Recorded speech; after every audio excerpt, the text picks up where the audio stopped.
A hot, arid breeze swept across the barren landscape, kicking up a storm of dust that stung my face like fresh razor burn from a nasty pocket knife. To the east and west, bone-dry desert plains stretched to the horizon, where rigid mountains abruptly intersected the earth to reach heaven-bound, kissing the starry sky. A smattering of celestial bodies, along with the nebulous glow of the Milky Way, decorated the night over our heads. Behind us, southward, the modified minivan cooled its engine after yet another 600-mile stretch. It had earned its rest. As for me, I wasn't so sure. Things had been quiet.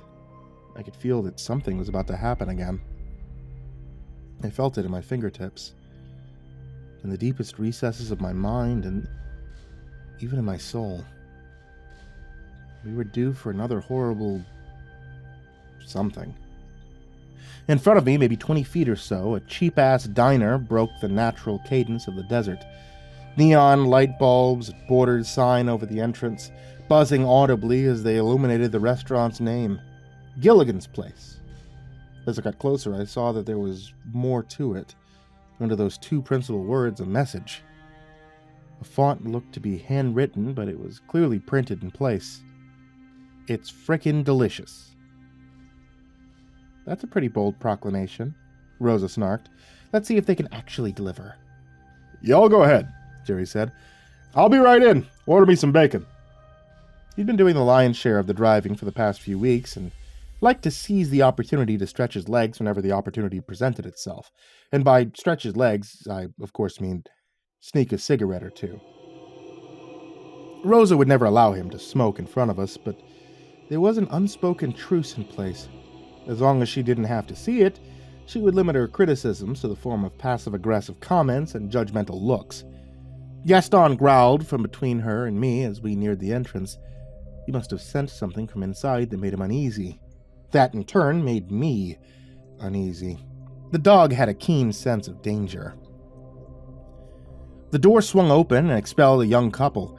The man, a lanky but tall individual in a cowboy hat and boots, arched forward to lean drunkenly against his partner for support.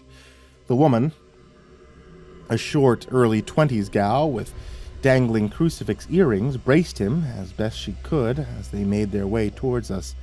That's when I heard the familiar voice crooning joyfully from within. "'Cause I've got friends in low places where the whiskey drowns and the beer chases." Well, I thought, that explains it. I reached down and pet Gaston, running my fingertips from his muzzle to hind end, attempting, to no avail, to push his hackles back into the fur. Despite my efforts, the growling became louder, thunderous, and then the door shut and he relaxed and popped a seat on the cold dirt path between us. Rosa looked over at me. I shrugged and said, "I'll stay here till it's over. Order me the usual. Coffee and fries?" she said. I nodded, even though it wasn't a question. She knew me well enough by now to know that this was a coffee and fries kind of night. I stood by the dog's side and watched Rosa until she made it through the door. "Well, I guess I was wrong," Gaston growled. "I just don't belong."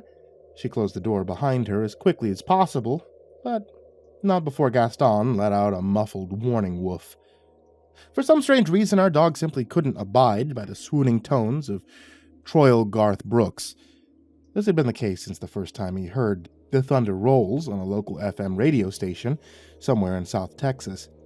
That was near the start of our journey, back when Gaston was still a doughy little puppy that we all thought was destined to stay the size of a purse dog and the shape of a deflated football. He yapped and bayed like he was being tortured, and even tried attacking the van's speakers before we turned the music off. We chalked it up to a one-off fit, but a couple of months later, as Gaston's growth spurt had started, we parked too close to a truck covered in Confederate flag stickers. We both had our windows rolled down. They had Papa Loved Mama on their CD player. Gaston actually managed to jump into the cabin and draw blood before we could pull the animal out and tear rubber away from that place. Since then, he'd octupled in size. Now he was somewhere north of 60 pounds and tall enough to lick a grown man directly in the mouth when he stood on his hind legs. Ask me how I know. In most instances, He was a perfectly normal fur-friend companion, but that deep-seated disdain for Mr. Brooks always brought out his dark side. We could never figure out why. Some things, we told ourselves, just don't have an explanation. No reason to make it any more complicated than it was. It just meant that every now and then one of us had to wait behind with the mutt to keep him and us out of trouble. "Hey, a cute dog." I turned to face the couple. They'd stopped quite a bit short of the parking lot. In fact, they were only a couple steps behind me. The man hiccuped and gave me a glassy-eyed smirk. The woman, who had complimented Gaston, continued, "Does he do any tricks?" I laughed to myself. "Yeah, but none you'd want to see." "Oh, go on," she said with a giggle. The man hiccuped and tipped his hat to me. "Make him do something." I looked all around once more. There's nobody else out there. Even Jerry was gone, probably behind the building, taking a leak or making friends with a fry cook or something. Just the three of us humans and little old Gaston. Why not? I thought. "Gaston," I said. The dog snapped his attention up to me. The woman brimmed with excitement. The man hiccuped once again. "Speak," I commanded. The dog stared at me silently. After a few seconds had passed, I heard the woman giggle. That's when I whispered, "Experivitus." The animal blinked and shook his head. When he looked back up at me, it wasn't with those same moist and unfocused eyes our dog had been born with. Nay, they were bright and golden, with two pairs of uncoupled pupils. One pair wandered listlessly about, while the other focused directly on me. Then a deep guttural baritone escaped the hound's throat. "Hello, Papa. Did you know that I was there in the garden to witness the first murder? I watched a brother kill his brother before language even had a word for the action." The man stood upright. The girl's smile disappeared. "Jesus Christ," she said. "We have several words for when you kill for food, but this was something else. Why, Papa? Why do humans kill, if only to survive, if not for food or defense?" Gaston's head tilted to the side in confusion. "What does it mean to murder? Is it fun to do? Do humans enjoy this?" The animal's attention snapped away from me, aiming instead towards the edge of the diner. "Oh, shit!" came the voice from where the dog was looking. "Gaston's talking again?" The animal smiled wide, allowing his tongue to extend down almost to his red collar. "Uncle Jerry," he exclaimed loudly as his tail began pitter-pattering like this was a reunion with a long-lost friend, and not someone he'd only seen a minute ago. "You guys are fucking weird," the cowboy said without a shred of irony. Then he leaned against his girlfriend and let her walk towards the parking lot, where he proceeded to projectile vomit against the side of our van. Jerry walked over to us and said, "Hey, Sergeant Puppers," before giving the dog a friendly scratch behind the ears. "How's the void?" "Uncle Jerry, did you know that time doesn't exist in the void? All matter in space is only an echo, derived from the collapse of multidimensionality," Jerry interrupted, completing the animal's sentence. Yes, we know. We know."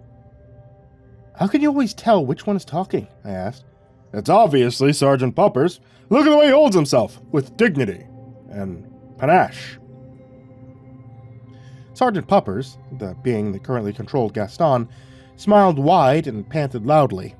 I gave him a pat on the head and said, "Time to go back to the void."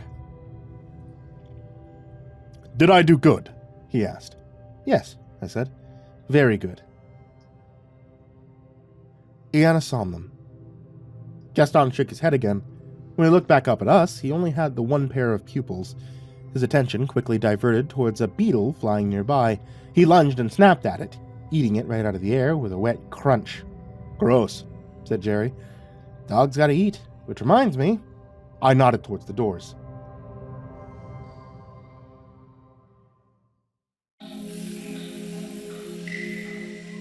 We told anyone who gave us a second glance that Gaston was a service dog, which was so close to the truth it might as well have not been a lie.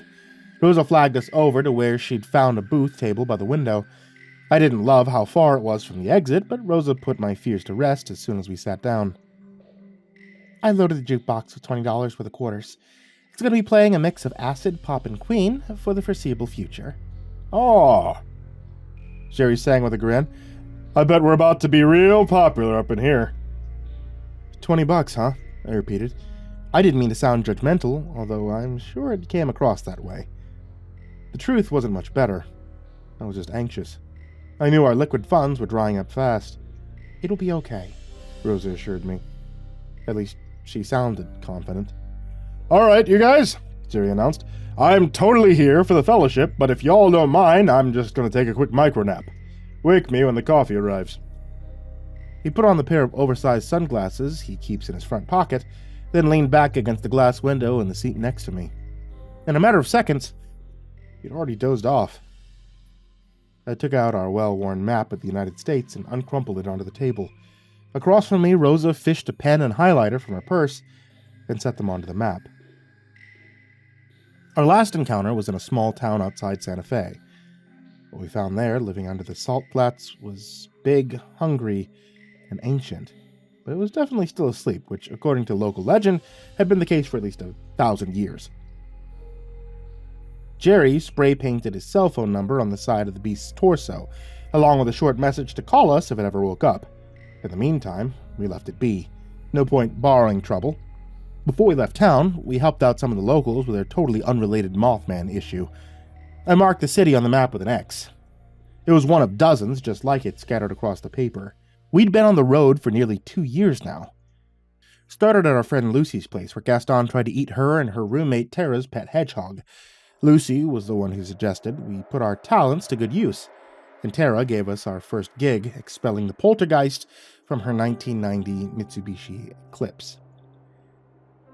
It seemed easy enough, but a week later we were covered in ectoplasm and crawling out of a fallout bunker, wondering how the heck we lost control of the situation so quickly. Things never really got any easier. We just got better at removing those pesky ectoplasm stains. We stumbled from city to city after that. Something about our weird group dynamic seemed to nudge us along, always towards trouble. Maybe there was a divine entity influencing the trajectory, pushing us where we could do some good. But considering how much damage and despair we always left in our wake, I'm just as likely to believe that whatever force was guiding us had more sinister intentions. I uncapped the highlighter and started connecting the marks in chronological order, reliving our experiences as each city name jogged another ridiculous memory. Couch surfing around the Corn Belt led us to a race of parasitic squirrel-like creatures that burrowed into human hosts, sometimes as many as 5 to 1 person. A couple weeks in the Appalachian Mountains were enough for us to find not 1, not 2, but 3 different breeds of troll, and the Great Lakes are absolutely lousy with merfolk, if you know where to look. At one point, we ended up looking into a string of disappearances from my old acquaintance Claire and her sister.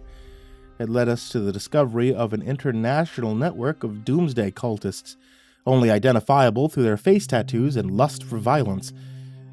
Wish we could say that we put a pin in that one, but pretty much everywhere we go, we encounter another tat cultist seeking revenge for what we did to them. We also spent some time up north, where Rosa's cousin Bernie had gotten mixed up in a situation with a cursed cassette tape that never reached the end, no matter how long you fast-forwarded. Evidently, it told people how and when they would die, but after a little research and experimenting, we discovered it wasn't prophetic, just really good at guessing, so not really our thing. I could see the pattern emerge before Rosa ever noticed.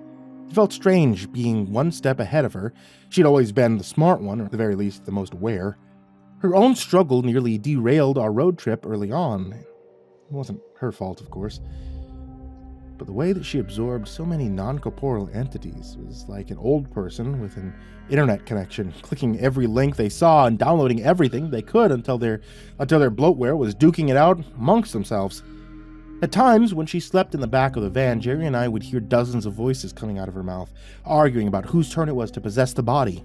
So, naturally, we took some time to seek out expert help. A voodoo priest in New Orleans gave us our first tip. We ran with it all the way to Washington, where a mystic had built a school for gifted youngsters at a peaceful apple orchard. When that place exploded, we followed the breadcrumbs to Minnesota and found an octogenarian who, according to hospital records, had died no less than 10 times. Being well-traveled on the other side, he knew a lot more about life than most. He pointed us towards our last best hope, before dying one final time. And that's how we found Bob. Or, to use his full title, Swami Bob. Swami Bob lived in the Canadian wilderness just past the border. When we found his hermit shack, initially he was annoyed, but Rosa's relentless optimism and Jerry's ample supply of recreational drugs eventually won him over. He agreed to help us, but warned there would be irreversible consequences. Long story short, the entity we cast out from Rosa needed somewhere to go, and as luck would have it, they all seemed perfectly content to share the void realm inside of Gaston. Our own little quadrupedal Pokeball. What you doodling? Jerry asked. I looked up from the paper to see that not only Jerry was awake, but he was drinking coffee. Rosa was eating an omelet. Our food had already shown up and gotten cold. I was entranced by the map. Rosa explained, "You've been at it for almost 30 minutes. I looked at the spirals one last time, wondering if there was any other way to interpret my findings. Finally, I said, "There's a pattern." Looks like boobs, Jerry said with a mouthful of bacon. Rosa gave him an incredulous look. "What? No, it doesn't. Whose boobs have you been looking at?" "Everyone's," Jerry exclaimed. Our waitress cleared her throat to announce her presence, then said with annoyance, "Your card was declined." I sensed a bit of attitude, but maybe it was just the way she tossed Jerry's black Amex onto his plate of pancakes. "Oh," he said without much of a bother. He fanned out another 6 credit cards and added, "Here, try these. Just keep going until one works." She rolled her eyes, collected his cards, and stormed off just as the music in the jukebox came to an abrupt stop. But then she froze mid-step. It was uncanny the way she stood there, balancing on one leg. I looked back at my table and saw Rosa and Jerry were also frozen in place. Just like everybody else in the building. Motionless. Unblinking, unmoving. I looked under the table, and sure enough, even the dog had been afflicted by whatever was making everybody else stay stuck in place. "Expiravitus," I said. Nothing. "Trostratus." Still nothing. "Manus capere?" No dice. Well, I thought, this might be an excellent time to get some actual work done. I haven't written a blog update in ages. Plus, I still have to write that season finale of Starship Mudskipper for the podcast. Too bad my laptop's all the way in the van. In the silence, I could have heard a pin drop. The sound of a wooden chair being pushed out of place on the other side of the room was like a cannon going off. I looked over and saw movement. Apparently, I wasn't the only one spared. There's an old saying that pops up in the Shower Thoughts subreddit every month or so. It goes something like this. When you're afraid of the dark, it isn't because you're afraid to be alone in the dark. It's because you're afraid to be not alone in the dark. I don't care if time freezes for everyone but me, but hell is other people. And right then, hell was on the other side of the restaurant. He had his back to me. Red and black flannel shirt, dark brown curly hair hanging past his broad shoulders. He slowly rose, then turned around and locked eyes with me like he knew exactly who he was looking for. Then he smiled. He was a big guy. Nothing extraordinary, maybe 6'2". He was muscular, but not like the warriors we'd encountered before, just the kind of guy who earned his muscles working hard day in and out. He had a beard that hadn't really cleaned up in a while, reaching almost to his shirt collar. Really, there wasn't anything too special about the guy. He blended in just like a pit viper or a brown recluse. It felt like it took ages for him to walk around the other tables and finally plop down in the seat opposite me, next to frozen Rosa. It felt like it took him even longer before I grew annoyed enough with the silence to speak the first words of our conversation. "What?" He cocked his head at me. Then with a smirk, he said, "It's good to see you again, Jack." You'll forgive me for not remembering. I tapped my temple and added, I got that brain thing. Comes with a dodgy memory. Oh, you don't know me? Not yet. I just wanted to come by and let you know something else you probably don't already know. You have to be more specific. There's a lot I don't know. I mean, really, you'd be shocked by how much I don't know. He looked down at the map, the yellow highlighted spirals drawn all over it. I think you think something, he said. And if you think what I think you think, I'm here to tell you you're wrong. I think you think you're supposed to go somewhere, but if you do go there, I'm here to let you know that you'll never make it. You'll die a long time before you even get close. Do you understand? I looked around the table. No great weapons here. Heck, not even any good or decent weapons. But I usually take what I can get, and it's worked out okay so far. I understand two things, Mr. Time Freezy Man. First, that sounded a lot like a threat. And second, if you only think I'm thinking something, it means you don't know what I'm thinking. And if you don't know what I'm thinking, then you won't see this coming. I grabbed the salt shaker and flung it at his head as hard as I possibly could. It landed in the palm of his hand. I couldn't believe it. For the first time ever, someone caught the thing I threw at their head. He chuckled. You're forecasting that pretty hard. Forecast this! I yelled before jamming my prosthetic metal leg into his crotch. He yowled, then popped out of existence. At the same instant, sound returned to the restaurant. I felt the buzz of movement all around me. People were alive again, moving again, as if nothing had ever happened. Just as I suspected, I was the only one with any memory of that blip in time. Well? Jerry prodded. Well, what? I said. What's the pattern? I put my highlighter down and gestured for Rosa to answer for me. It would sound less insane coming from her. The last year or so, our stops have been getting closer together, forming a circle, a shrinking circle, narrowing in on a certain place. I added, like a toilet bowl, flushing us down the drain. Cool. Flushing us to where? I pointed at the map. At our old town. At where this all began. Back home. I think, I said hesitantly, that whatever is guiding us is slowly pulling us closer and closer. I think soon enough, we're going back to the gas station. This is where a dramatic pause would fit in nicely, but instead, Rosa quickly added, That's our last song on the jukebox. If we're sticking around much longer, I'll need to add a few more quarters. Do we have any more quarters? I asked. I mean, this is a good time as any to discuss finances. How's our bank? She dug through her purse, counting coins, then looked up and said, Well, we've got 10 cents left. Oh, I said. Jerry leaned forward and asked, About the money from the Snake's Paw podcast. We've got to be making something from that, right? After we all finished laughing, Rosa told him, Get real, would ya? No, but seriously, Jerry added. We might be in a tighter pickle than normal. Hey, anyone seen the salt shaker? Rosa asked, Why do you need salt?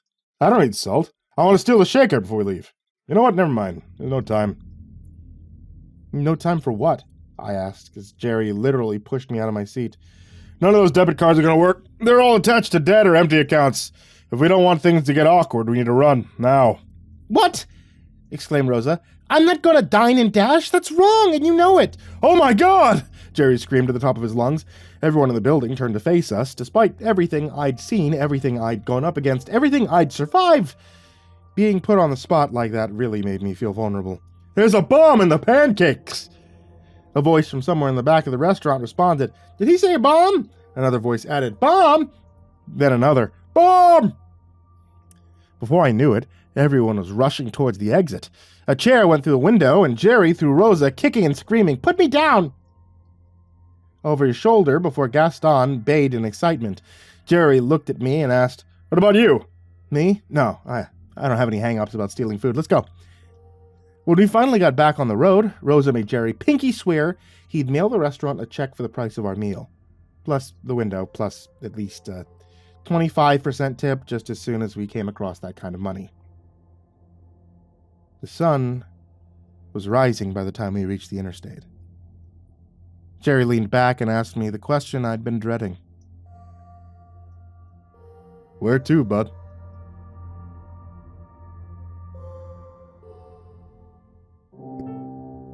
I have a new neighbor. I met him when I was waiting for the elevator in my apartment building. The building I live in is a rundown piece of crap, however, it was the only place I could afford. My apartment was on the 4th floor and the elevator was broken more often than it worked. I was just getting back from the grocery store, arms full of bags. When I left, the damn elevator was working, so I stood in front of it for at least 5 minutes expecting the doors to open. My rage was about to boil over, and I raised a foot, ready to kick the door in frustration. I was tired, arms sore, and I didn't want to take the stairs. I stopped because someone reached over to press the button to get no response. I've never seen him before. He was a head taller than myself and in good shape. His hair neat and gray, even though he only looked 30 at most. My building was full of poor families and some drug addicts. He looked as if he didn't belong. In a way. He didn't look like he lived there, but he looked like the type of guy who came around looking for someone who owed money. I lowered my foot, taking a few steps away from him, not wanting to be too close. I knew my place in the food chain, and it was below him. He looked over at me when I moved, his gray eyes staring me down. I felt sweat start at the back of my neck from his intense gaze. I started to feel like I was going to puke from stress when he jerked a thumb at the still-closed doors. Broken? He asked me. He had a hint of an accent I couldn't place. I let myself exhale a breath I didn't know I was holding. I nodded my head, still not ready to speak. He looked around the lobby and found the stairs. Because of so many break-ins, the landlord locked the stairway to the upper floors, but hadn't found a way to lock people out from accessing the apartment floors with the elevator if they got through the lobby first. With it being broken so often, he didn't need to bother. The man took out a key to open the stairway. To my surprise, he held the door open for me. I scurried along, carrying my heavy bags, trying to pass him as fast as possible. I went up the stairs first, but slowly. He should have been able to pass me without any trouble. The man stayed behind a few steps, and it stressed me out again. I was rather thankful he did. On the second flight of stairs, I felt the handle of my bag snap. I nearly dropped everything trying to catch it and ended up falling backwards a step or two. Not only did the stranger catch me with one hand, he caught my carton of eggs with his other. I stammered out an apology as my bag of oranges broke and tumbled down the stairs. He looked like the type of guy to get angry. Instead, he just shook his head and helped me back to my feet. Silly boy. I help. That time I caught a Russian accent when he spoke. One he was poorly trying to hide. The next few minutes, we both started to gather up the spilled oranges from the stairway. He tied the bag, but didn't hand it back to me. Silently, he was telling me that he'd carry the broken bag of food, carton of eggs, to my apartment because I could not be trusted. My face was red from embarrassment. People never helped me out, and I didn't know how to deal with it. I just muttered out another thanks and let him follow me to the 4th floor. When I stopped in front of my door, he did a double take at the number. "I'm there," he said, pointing at the door next to mine. I knew my neighbor moved out last week. I didn't hear anyone move in since, and wondered when he arrived. I didn't hear you move in," I commented, thinking I would at least have seen him before now, if we lived next to each other. Not much to move. We stood looking at each other a bit awkward, and both of us unsure what else to say. Normally I was more outgoing than this. For some reason, this man just threw me off. I opened my door and placed the bags down inside so I could accept the items he was still carrying for me. "Tell me your name." It sounded like a demand, and I stuttered out a few words. Richie. I mentally kicked myself after I spoke. No one called me Richie. I had no idea why that came to mind. Not even my mother shortened my name. Nice to meet you, Mr. It's far too late to correct myself and tell him my name was really Richard. I just asked for his name instead. He froze, looking like a club bouncer who was about to toss out a drunk. It felt like I had just made a big mistake. Clearing my throat, I flinched. Dmitri, he said finally. I had a feeling it was a fake name, just the first one that came to mind. But the kinds of people who lived in this building, I didn't blame him for not wanting anyone to know who he really was. I gave him a smile I hoped didn't look too strained. Thank you for helping me, Mr. Dmitri. He was older than myself, but not that much older to call him Mr. He gave me a stiff nod and left me to go inside his apartment. I went back inside and mentally screamed the entire time I put my groceries away. I didn't have an explanation to why I was acting so weird around my next-door neighbor. It was just something off about him. I need to put the weird feeling I got out of my mind. After all, he was nice enough to help me out. I should treat him a bit better next time I saw him. The strangeness with Dmitri kept going. The next day, I was awoken by a knock on my door. I never got visitors. Very wary of who it could be. I almost stayed in bed and ignored the knocking, but my curiosity got the better of me. Keeping the chain on my door, I opened it enough to see my new neighbor waiting for me to open it. I pushed down the stressed feeling in my gut and opened it a bit more. Everything all right?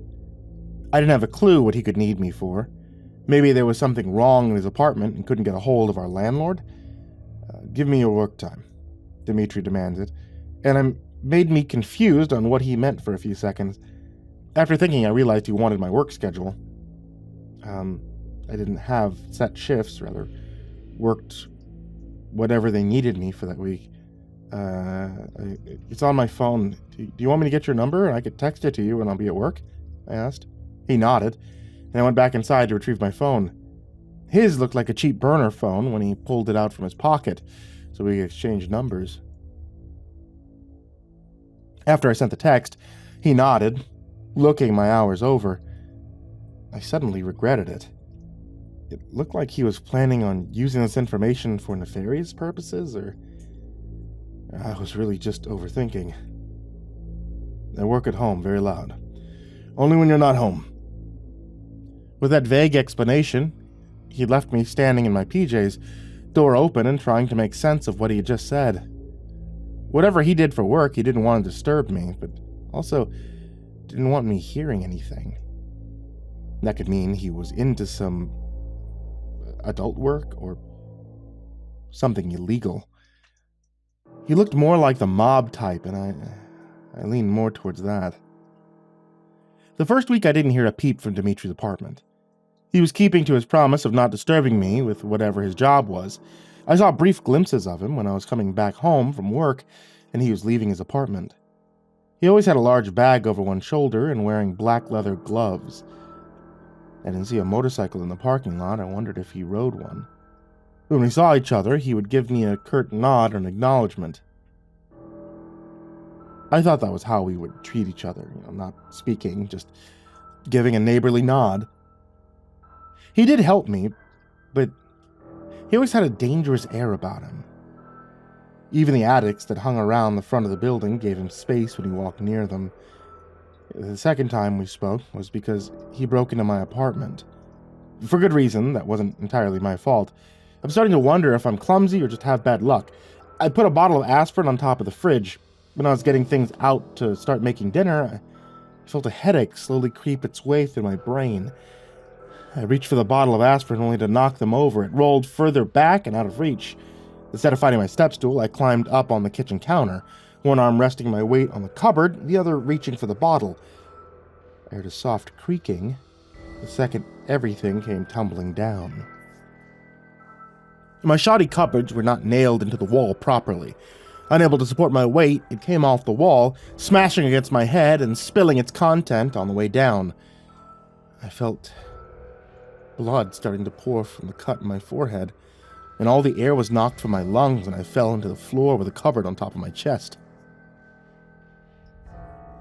Without any doubt, the crashing sound of plates and cups breaking would have been heard in apartments next to mine. I needed to recover before worrying about apologizing for the noise. I stayed down on the floor, head pounding for a while. I felt sick and dizzy from the pain. My cell phone on the counter out of reach. I could only hope the cut was minor. I couldn't afford a trip to the hospital. "Richie!" I looked up, the movement killing my head. Dimitri stood in my kitchen doorway looking down at me. I locked my apartment, so how did he get in? I stopped speaking because the pain was so great. I really didn't need to explain what happened. It was pretty obvious. He bent over and pushed the cupboard off and crushed glass under his feet while we walked. He easily lifted me off the ground and helped me out of the room, avoiding broken shards on the floor. Using a dish towel, he cleaned some blood off my forehead and face. I wasn't in any state to stop him or even question what he was doing there. "I called doctor," Dimitri said, and pulled his phone from his pocket. It looked like a different one than before. I opened my mouth to protest, but one look from his steel gray eyes was enough to shut me up. I sat holding a damp towel to my head as he spoke to a doctor on the other end of the phone. 10 minutes, he announced, after he hung up the phone. "How'd you get in?" I finally asked. "Lockpick." He did look like the type to know how to pick locks.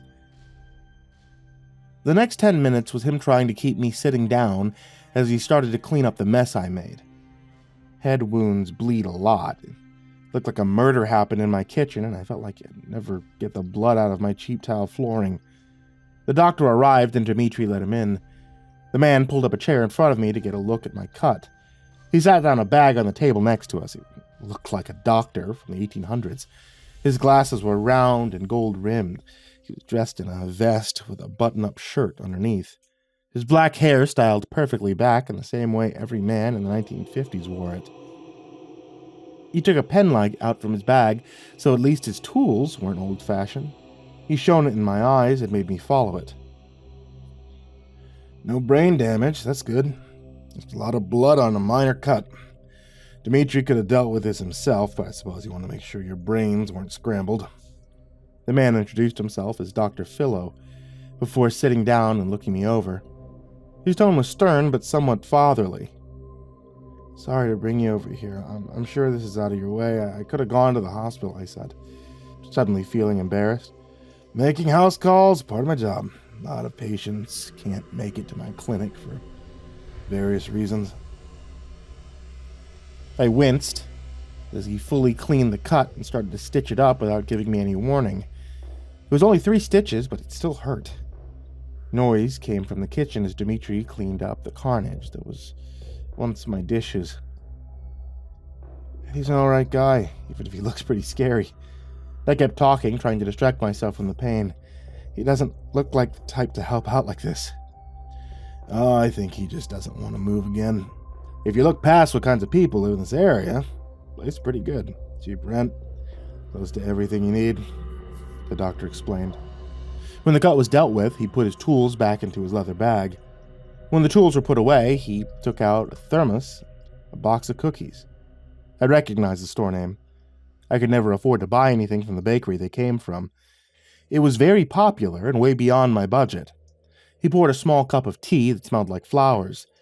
I've never seen a kind of tea that smelled that sweet. It was a pink color before. "Here, drink this. Eat something. I have a pill that'll help you with the pain, but you need to have something in your stomach first." My head did hurt, but it was manageable. I didn't want to bother with extra medicine if I could help it. Trying to get some aspirin got me in the mess to begin with. No, it's fine. It was not fine. Glaring me down with a thermos lid of tea still in his hand for me to take from him, I realized how rude I was being. He brought very expensive tea and cookies, and I was refusing them.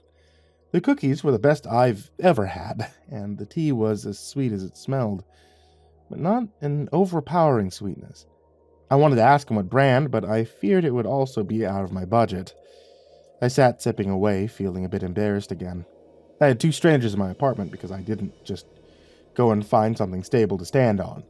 I'd need to think of something to do for Dimitri to thank him for this. When I finished a few cookies, the doctor gave me a pill to take. I should have been a bit more wary of taking pills from strangers. I mean, after all, I didn't actually know Dimitri. I trusted him, and the doctor, without a second thought. You're going to need to be asleep for a few hours. If you're working tomorrow, cancel the rest of your shift. I'll write you a note if you need one. I opened my mouth to argue, but that was my last memory of that night. Head heavy and very confused on how I got to bed. My bloody shirt was missing, and I was wearing a clean one. I sat up looking around, trying to recall anything from that night beyond talking to the doctor. When nothing came to mind, I walked out into the kitchen to see the damage. I saw nothing. Not even a speck of blood on the floor. New cupboards were installed on the walls, and I tried to shake them to see if they were fastened tight this time. I was still missing most of my plates and cups, but I wondered how I slept through someone coming inside the kitchen and replacing the cupboards. I called my boss, telling him that I wouldn't be in that day. I felt fine, though, not even a trace of a headache. It was the best sleep I'd had in months. My boss told me someone had already arranged for me to take the day off. He hung up and didn't elaborate further. My job was very against someone calling in for another person. You could be in a coma, but still expected to be the one calling in. I wonder what kind of strings Dimitri pulled to get me the day off. I didn't know when he worked and what times he was home. I went next door and knocked, hoping he'd be in so I could thank him. I could have just sent him a text, but I felt as if it should be in person. The door opened and he looked down on me, cold expression never changing. Thank you for helping me out. Did you ask the landlords to replace my cupboards? I said in a small voice. No, I did. Woodworking's a hobby. Overnight, this man rebuilt an entire set of cupboards for a stranger. I tried taking a peek inside his apartment. It looked like an identical setup to mine. His hallway had plastic sheets covering the floors, which made sense because he was in the middle of painting. Near the doorway were splashes of dried brown stains along the baseboard that he had yet to cover up. I was about to ask about his renovation plans when he reached out and lightly touched the stitched-up cut on my forehead. That's going to scar. Oh? I said, adding nothing useful to the conversation. Oh. The second explanation was because I finally clued into why someone who looked so threatening went out of his way to help me out. My face flushed, and I froze trying to dismiss the thought. No, he was just a nice guy, that was all. I would be full of myself to ever think that he was interested in me in any way beyond, being a friendly neighbor. I stood staring at him, looking like a deer with a pair of headlights. I'll make you dinner, as a thank you, I stuttered. Mentally, I was screaming at myself because I was making this entire exchange even more awkward. Dimitri kept his stone-cold expression on his face, not looking to notice my panic. Do you like dogs? The question was so out of the blue it made me pause. Yes? I'll make you a dog. Go rest. I need to work. Without any further explanation, Dimitri went back inside his apartment and closed the door. I did pull him away from painting, so I didn't think him suddenly ending the conversation as rude. Trying to think what his last statement meant would drive me crazy. I went back into my place, having a few things to think over. First, I needed to figure out what my next-door neighbor would eat. He didn't seem the type to be picky. The dog comment I figured out. He said woodworking was his hobby, so maybe he was going to make me a dog out of wood? But why? It's because he had extra material around? The last thought I was doing my best to push from my mind. I did everything not to think about it. It kept creeping at the edge of my thoughts, and I finally needed to admit defeat. I snapped while staring at pasta boiling in a pot, completely mortified over the idea of my neighbor might like me. Like really like me. I've never been interested in guys before. The problem was I'd never been interested in girls either. I just assumed those feelings would come along when I saw the right woman, and never would have expected to find myself making dinner for my male neighbor. By the time I finished dinner and had packed up to go next door, I came to terms with facts. Dimitri might be romantically interested in me, or just a nice guy under a cold tone. In our short interactions, I'd fallen for him, and was very determined not to do anything about it. I chalked it up to me being just starved for attention. I lacked any friends, and due to some long, dramatic family history, I was not in contact with any of them. In fact, I never really had any close friends. I might be getting my signals crossed on how I felt due to lack of experience. I brought the still hot pasta over next door and knocked, feeling like I wanted to make a run for it. When the door opened again, I jumped, unable to say anything. I held out the container of food. "Many thanks. I'll wash these. Bring back later," Dimitri said, with a nod, taking them from me. He sounded as if he was trying his best to hide his accent, as if he didn't want me to know where he was from. They're just plastic. You can keep them if you want," I told him, with a shake of my head. I now had more plastic Tupperware than real dishes. I washed them. "Here's dog for you." Placing the containers on a table just inside the door, Dimitri picked up a small wooden figure. I held out my hand to take it from him. It was a goofy-looking pug carved from wood. Honestly, the detail to the wrinkles were impressive. I thanked him again and realized every time we met, I always had something to thank him for. In his cold manner, he shooed me away. "Go rest, I work." Again, the door was shut on my face, without me minding in the slightest. The next few weeks, I made a habit of bringing dinner over to my neighbor, and on occasion, he made small dogs to add to my growing collection. Our exchanges were brief, and I didn't learn anything new about him, aside from the fact that he was really slow at painting. Every time he opened the door to his apartment, I could see his floor still covered with plastic. My shifts at work became more regular, instead of just coming in when needed, and I had a set schedule. It meant I could budget my finances better. If I saved, I could move into a better area of town or closer to my job. I wasn't sure if I really wanted to move just yet, and decided to just keep saving money to think about in the future. Feeding a second person wasn't really an issue because it was just cheaper to buy food in bulk to start with. I was finally getting into a routine. My life felt like it was turning around after years of struggling. I made a friend, even if he was a bit strange, and had a steady job. Things might have worked out just fine if my job didn't give me a surprise day off. A pipe burst in the restaurant, so they needed to close over the weekend to get it fixed and get everything cleaned up. I never got Fridays off. I was at a loss of what to do. And Dimitri wasn't expecting me to be home or get dinner that night. I had enough rice to make a curry for two, so I decided to drop some by regardless of if he was expecting it or not. I heard Dimitri's voice from outside, so I knew he was just getting home. Thought I heard another person. Just as I was putting the curry into a container to bring over, I heard a loud thud from his place and I jumped. I strained, listening, trying to figure out what the source of the sound was. I stood as still as possible, trying to hear something over my beating chest. The next sound was muffled, but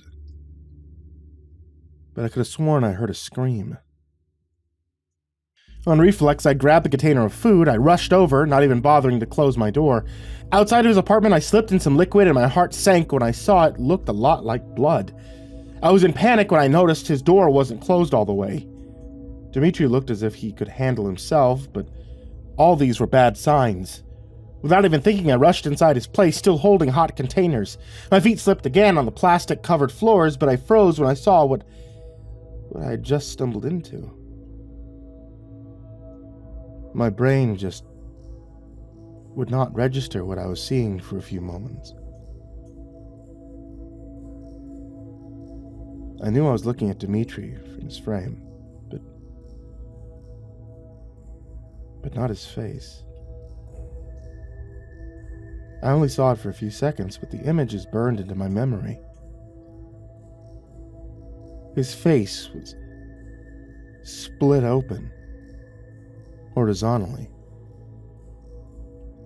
Thousands of needle-like teeth along the slit of a mouth glimmered in the dim light of his apartment. His eyes, warped and twisted from his monstrous face, locked onto mine. The terrifying mouth closed in seconds after we made eye contact. His face returned to normal, but with his mouth slightly open, at a loss for words. The other person in the room looked equally as shocked. The other man was on his knees, Dmitri pulling his head back by his short hair to expose a neck with a large hunting knife to his throat. The knife was serrated and made for killing. Beside them, a different man was on the floor, face down, fresh blood still pooling around him and over the clear plastic. You do not work tonight? Dmitri asked, breaking the silence. The man with the knife to his neck said nothing, his eyes wide and pleading. I couldn't bring myself to look at him for more than a few seconds. The smell of fresh blood was in the air, making me feel sick. The heat from the containers started to hurt my hand, but I didn't dare move, knowing I couldn't answer his question. Dmitri nodded towards the hot curry container. What do you have? He slowly asked. Curry. Enough for two. I normally gave him enough for 2 meals because he was a bigger guy than myself. I always assumed he ate more, even while I spoke, my mind screamed at me to run. That my kind neighbor just killed a man. He'd be going to kill another if I hadn't stopped him. I dreaded that I was going to be next. I'd seen what happened, and I needed to be taken care of. All the hints I'd brushed off came crashing down in my mind. The sketchy doctor, how easy he could clean blood from my floor, the plastic sheets, and never the smell of paint. How often he moved. Everything was staring me in the face, but I was so desperate for a friend, I ignored all the red flags. I held back a noise of fear when Dmitri let go of the man and pushed him aside. In a few steps, he was in front of me, his tall figure looming, the knife still at his hand, but pointed down. I knew if he wanted, he could kill me in the blink of an eye. I flinched, a small sound escaping me when it raised a hand and ran a thumb over where my stitches had been. Did not scar badly. Getting down on my level, he leaned over so his face was close to mine. I felt my muscles turn to stone as I looked into his steel-gray eyes. Eyes of a killer. Looking me over. Deciding my fate. My hand started to shake and I almost dropped the food. Dmitri placed a hand on top to steady the containers. I was so convinced I was going to die, I nearly passed out. Still friends.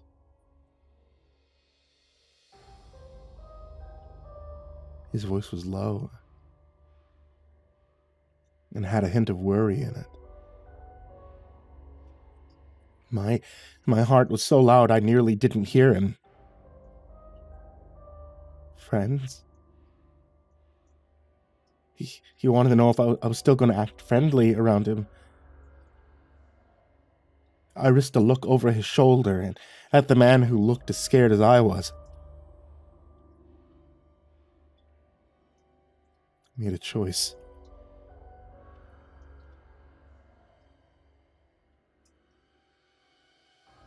I nodded. If I kept my mouth shut, I'd live. After I nodded, he took the curry from my hands and stood up. You, table. We eat dinner. Richie, best to go home. He didn't need to tell me twice. Without looking back, I turned on my heels and left. I made sure the door was fully closed behind me and kept my eyes straight, not looking down at the blood that was still in the hallway. I took my now blood-stained socks and I threw them in the trash without any hesitation. My cell phone sat on the counter. I looked at it, debating on what I wanted to do. I wanted to call the cops. I witnessed a murder. My next-door neighbor killed someone. Without any doubt, he'd done it before and would keep doing it unless he was arrested and stopped. I couldn't believe the supernatural aspect of what I saw. I could believe in murder, but not split-faced monsters. My hand hovered over my phone as I repeated the facts inside my head. I let out a yell of frustration. I walked away from my phone. I paced around my apartment for hours, the portion of curry I saved for myself getting cold on the stove. Every time I got close to calling the cops, I just couldn't bring myself to go through with it. After a while, I heard a knock on my door, and all the fear came rushing back. It could only be one person. He knew I was home, so no sense in trying to hide from him. Cautiously, I opened the door, and to my shock, the man who Dimitri was about to kill when I walked in was still alive.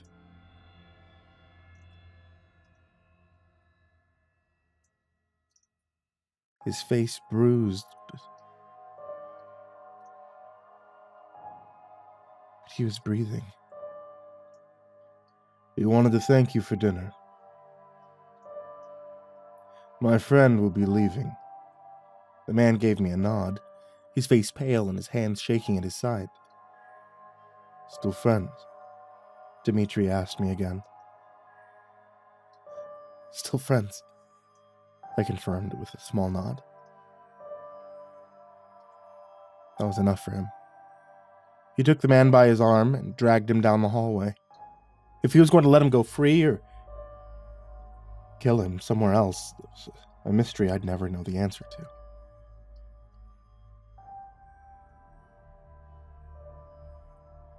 I never ended up calling the police or telling anyone what I saw.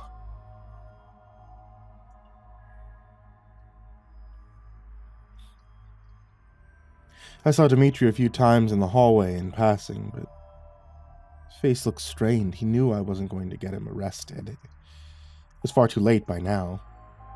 He would have covered his tracks. Doubted the cops would take me seriously. I mean, any normal person would have done the right thing and gone to the cops right away.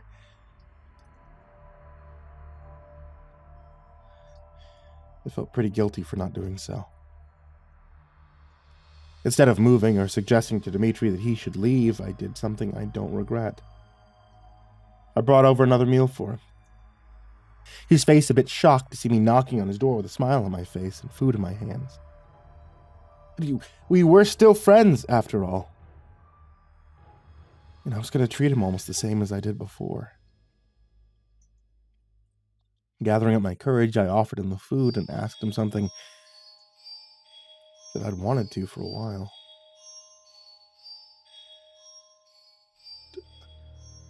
Do you want to eat together? He nodded again. This time, the one being unsure of what to say. My neighbor is a killer. And, well, something not human if those few seconds of memory are real. But oddly enough, I don't really mind. I've been pretty lonely for years, and eating a meal with someone is something I desperately want. Murderer or not. Human or not. At least he was nice enough to sit and eat with me as I talk about my day.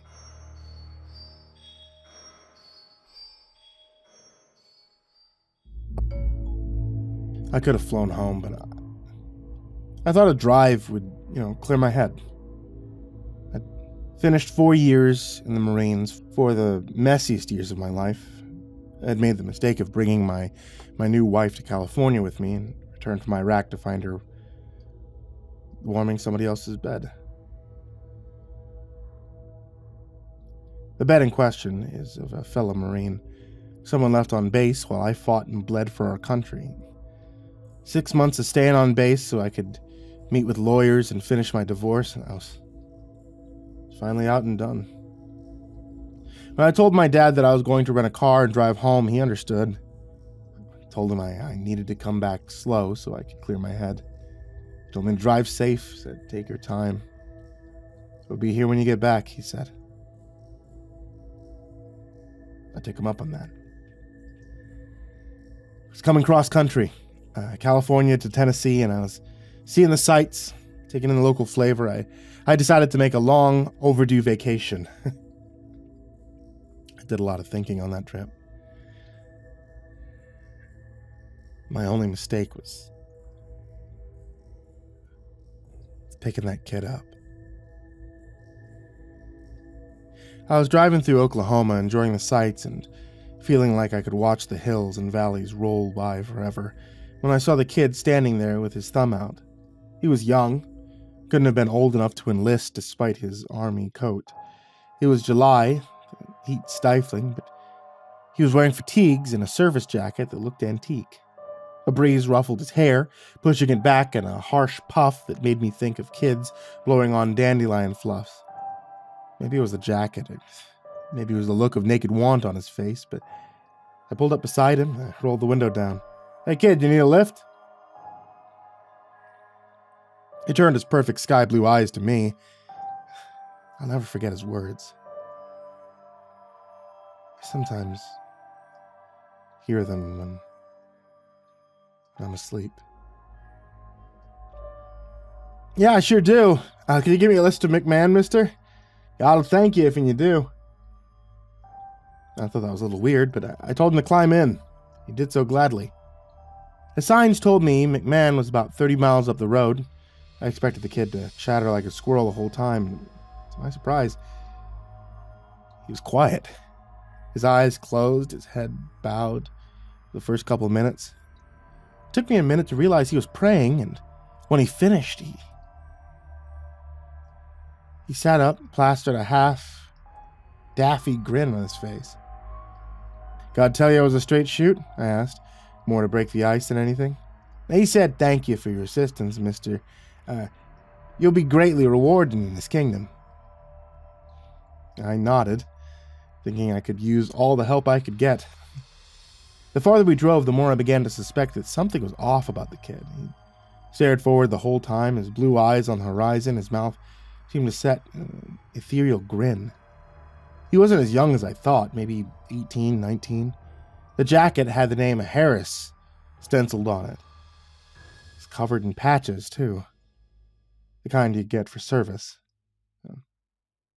And I was glancing at one on his left breast when I saw the bulge under his coat. I felt a cold shudder run through me as I recognized it. The kid was packing.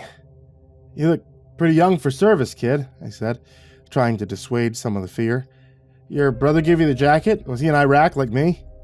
"My dad," the kid said. "He left it to me when he died." "Oh, yeah. Sorry to hear that. Was he in Iraq?" "Gulf War," he said, his voice not matching the grin. "He enlisted before it started. He was there for a couple years after it ended." I nodded. "But bet he had some stories." I was in. I was about to start on one of my sandbox tales, but the kid cut me off suddenly with the last thing I expected. "Do you believe in God, mister?" I blinked. Subject unexpected. "Not really, kid," I answered, being honest. "I'm an atheist. Have been since what happened to me overseas. I think that if there was a God, it's pretty crummy of him to let us live like that." I'd expected a fight, but the kid just nodded. "He forgives you for that. Daddy was like you. Mama said before he went to war, he saw something over there. Bad thing. He came back from the war looking for God. He said he had seen some things over there that scared him, made him want to be better. He couldn't do better without some help, so he came back, started looking for a purpose, and he found one. He found a lot of people offering purpose, but only one who delivered. By the time I was born, he was part of the family. I listened politely, not wanting to interrupt the kid, but the way he was talking about his dad's search for God made me a little concerned. It didn't seem like a happy memory. I was born into the family, mister. Father Marcus was our everything, our teacher, our preacher, our second father, and our salvation. He brought lots of people together, lots of lost people, but that wasn't enough. Father Marcus wanted more. He had plans, big plans, and they wouldn't be so good for us. He was quiet for a minute, looking out the glass and seeming lost in thought. I thought again that he had been a kid. He couldn't be out of high school. Maybe it was just whatever was wrong with him. Even though his eyes looked like he was in the worst pain imaginable, he still wore that plastered-on grin that never reached his eyes. He was like a doll with a troubled owner, a doll that smiles through its destruction. When I was 10, Father Marcus told the congregation that the end times were coming. He told them the government was going to come down and take everything that we'd built here, that the devil was set against us and we needed to escape. He told everyone to sell their things, bring the bare minimum, come to a place that he had found. It was a farm on the outskirts of town, a big farm, one that had once been a dairy. They gave him their money so they could secure their paradise, free from anything that the government or the devil or anyone else might do, and came there to start their new lives. We were hopeful this would be our paradise, but it wasn't paradise. In the end, it was a prison. I felt a chill run up my spine as he said that. I wanted to tell him to stop. I didn't want to hear the end of it, but instead I just listened. The kid was hurting, that was clear enough, but his story was so captivating. It was like one of those true crime stories, the one so bad you just know it has to be true. I kept my eyes on the road and listened, just letting him tell it, already knowing that it wouldn't have a happy ending. We were basically his slaves. We worked in the fields, we kept the big house where he lived, and did his bidding. Father Marcus came down to spit the hellfire every night, pass down new edicts and rules. Men were not permitted in the big house. No one but Father Marcus could lay with a woman, even within a marriage. All children were Father Marcus's children. But his actual children were special. Eventually, he took all the women that he liked up to the house to populate the earth. He took my sister up there with him. I never saw her again. People didn't like it much, but what could they do? Father Marcus was keeping us safe from the apocalypse, right? So we followed his orders until everything fell apart. We rolled into the outskirts of McMahon then, the farms and barns making me think of the place the kid was talking about. I wondered suddenly where we were going and why the kid wanted to go to McMahon so bad. Every mile felt like an eternal march, and I was dreading coming to the end of the journey. Where? I started, but the kid seemed to be expecting the question. Stay on the main road, he said, clearing his throat before going on. Then one day he gathered us all in the barn and told us that the end was near. He told us we needed to prepare ourselves to go, because we were meeting God tonight. He gave us all something to drink, something in a red cup that his wives dipped out, and we all drank it and went to sleep. Everyone stayed asleep too, except for me. I woke up in the hospital with tubes in my arm, my wrist secured to the bed. The police were there, one of them waiting in the room with me, and they had questions. Turned out they were the ones who had been coming, not God. They had arrived to find everyone dead, fallen around the barn like dolls, but had managed to get there in time to save me. I don't know why I lived while everyone else died. And it ate me up for a long time. Father Marcus, my family, everyone was gone. And I'd been left behind. None of my family wanted anything to do with me. My dad had My dad had burned a lot of bridges before we went into the family. None of them wanted to take in a moody 16-year-old who'd just been through hell. So I went into the system, going from group home to group home until a couple weeks ago. I clutched the wheel hard, suddenly worried about what we might find in McMahon. The town was coming up now, a nice old brick town that looked downright picturesque. We passed a sign for a new mega church, the Sunrise Gospel House, and there was a smiling old guy beaming down from the front. The kid shot a glare at him and patted his heart, inevitably patting the piece as well. I suddenly wondered who was in McMahon that this kid needed to see. Now I was watching the TV in the group home, and an ad came up for a church. The church had recently acquired its own network. The pastor of the church was very familiar. He spoke about peace and God's love, but all I could hear was the voice. That voice had told us to drink the juice, go meet God. As I watched him smiling and hugging people, I heard a very different voice in the back of my mind. It was God. It was the real God. And he told me what I had to do. He said I needed to be his sword, and I needed to cleave through the unrighteous from his midst. He patted the gun again, whispering a prayer to God, and my hair stood on the back of my neck as something strong and strange wafted from the kid. In that moment, he felt very righteous. We were well into town now, rolling up the main street. He told me to stop. I dropped the kid off at the light, and he thanked me. He said that he could make it from here. He gave me a real smile, and not the dopey one that he had been wearing the whole way through his sad little tale. And he waved at me. God bless you, mister. I'm off to do his work. Then he was gone. And I sat there, watching him go until someone politely honked behind me and I was forced to roll along. I wasn't sure what to do as I made my way out of town. Did I tell someone? If this pastor had really messed the kid up like that, then maybe he had it coming. Was this really my call to make, though? In the end, I called McMahon Police Department. I told them what I suspected. I told them about the kid and the story he had spilled, but I don't think they took me seriously. The dispatcher seemed like it was going in a little pile of crackpot shit. I felt I'd done my due diligence. I was still thinking about it when I stopped for the night, wondering where the kid was and what he was doing as I drifted off to sleep. I woke up the next day and turned on the news to see that Pastor Michael Wheeler of the Sunrise Gospel House had been shot in front of his congregation.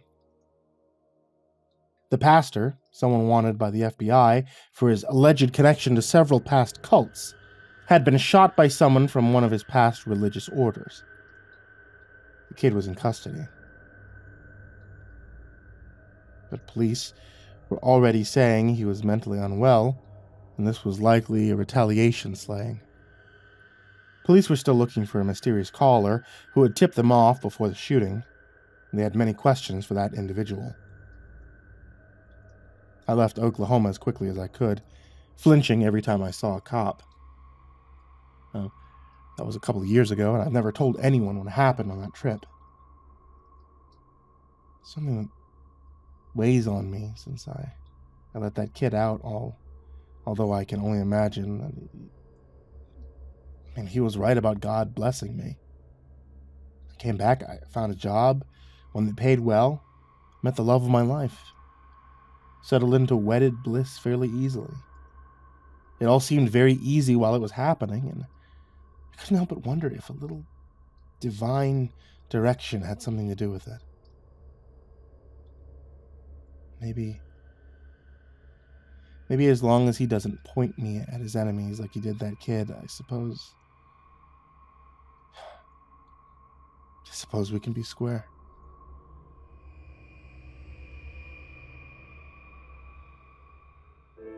Hey there kids, it's me, MrCreepyPasta, and before we get started on tonight's story, I'm going to let you know about tonight's author. Tonight's author is T.W. Grimm. I'm pretty sure you guys have seen him before because you guys have probably listened to more episodes of Bonesaw Vic's Cryptozoological Gardens. Well, good news if you have listened to those, because you can always learn about more and find out more about Cryptozoological Gardens from Bonesaw Vic and from T.W. Grimm himself. Bonesaw Vic's Cryptozoological Gardens is available now on Amazon. It's available on digital and paperback, so if you guys like keeping physical copies of Creepypasta books like I do, it's great news for you guys. Take a look in the description down below, and you can find a link to the Amazon purchase page. Get yourself a copy, and listen along. And now, on to tonight's story.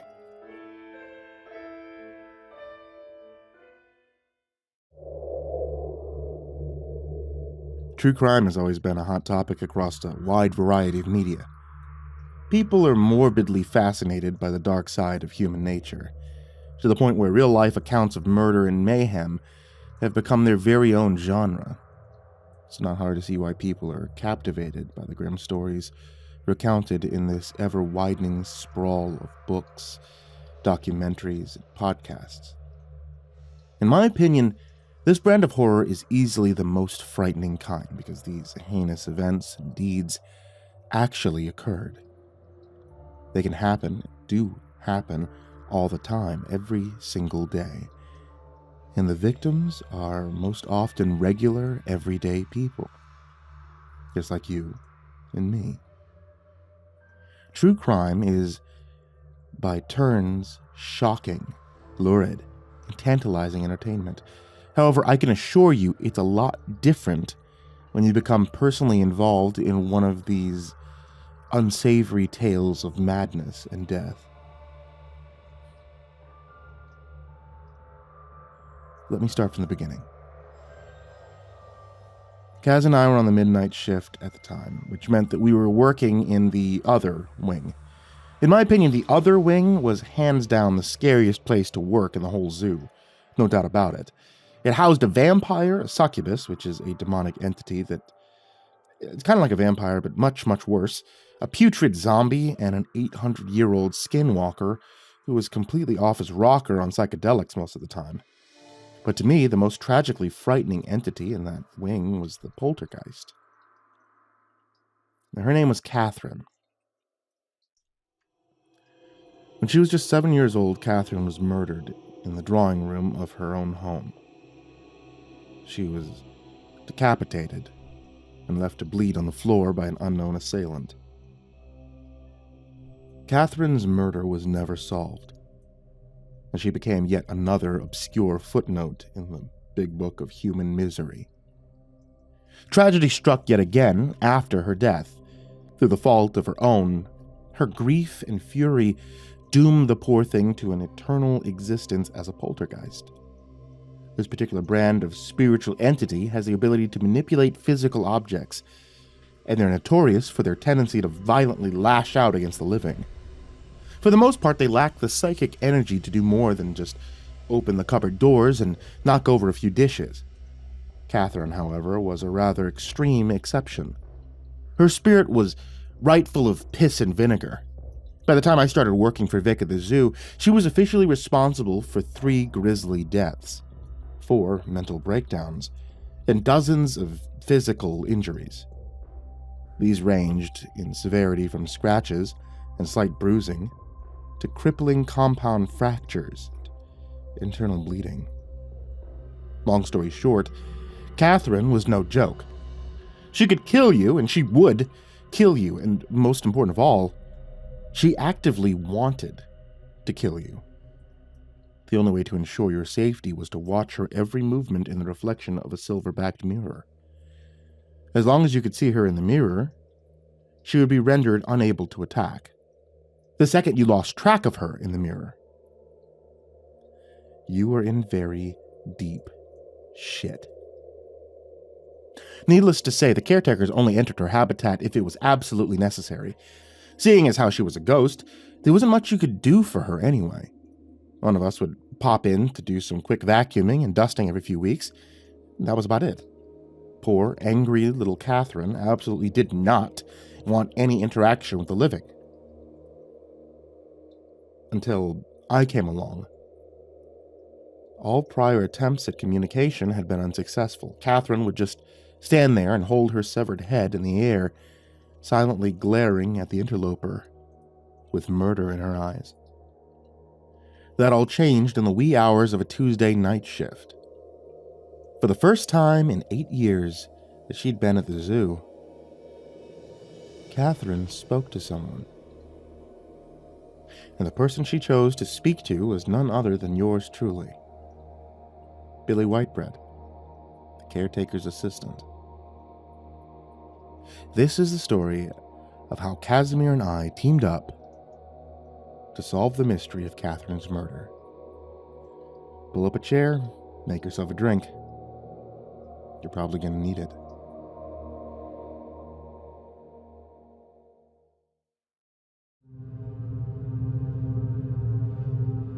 The whole thing started because I was volunteered, against my will, to clean up her habitat by Kaz, who was in a particularly bad mood that night. He peered through the observation window and grunted, "Go fetch a feather duster and the vacuum from the supply closet. Her habitat is filthy. I can barely even see through the glass." I snapped, "Oh, fuck that shit," and started whining about how it wasn't fair. It was obvious no one had bothered to do it since the last time Kaz and I had been on the midnight shift. All the horizontal surfaces were covered in a noticeable layer of furry-looking dust. "Many things in life are not fair," Kaz said, in a condescending tone. "It is not fair that certain people are obscenely rich, while many others are very poor. It is not fair that good people die young, and so many bad people live to see their golden years. And yes, it is not fair that it must be you who cleans the poltergeist's habitat once again. However, I am in a foul mood tonight, and I do not give a shit. Go get the damn feather duster." I growled, "Fuck you too, Rasputin." But I stomped over to a supply closet and did as I was told. It was our second week of a particularly grueling block of midnight shifts, and we were both grumpy and tired. However, one of us was a former Special Forces agent, and it certainly wasn't me. He was also technically my immediate superior, but neither of us cared about that anymore. At that point, we were both just trying to remain unseen in an increasingly volatile environment. As I recall, that week was a rough one in general. It started with 2 people getting killed by Salvatore the vampire. The incident was done and over before anyone could even begin to react. The film crew were working with Sal in his habitat that night. One of the caretakers, who were acting as zoo ambassadors that week, had gotten distracted by the filming process. It was only a few brief moments, but that was long enough for Sal to capture the mind of the boom operator.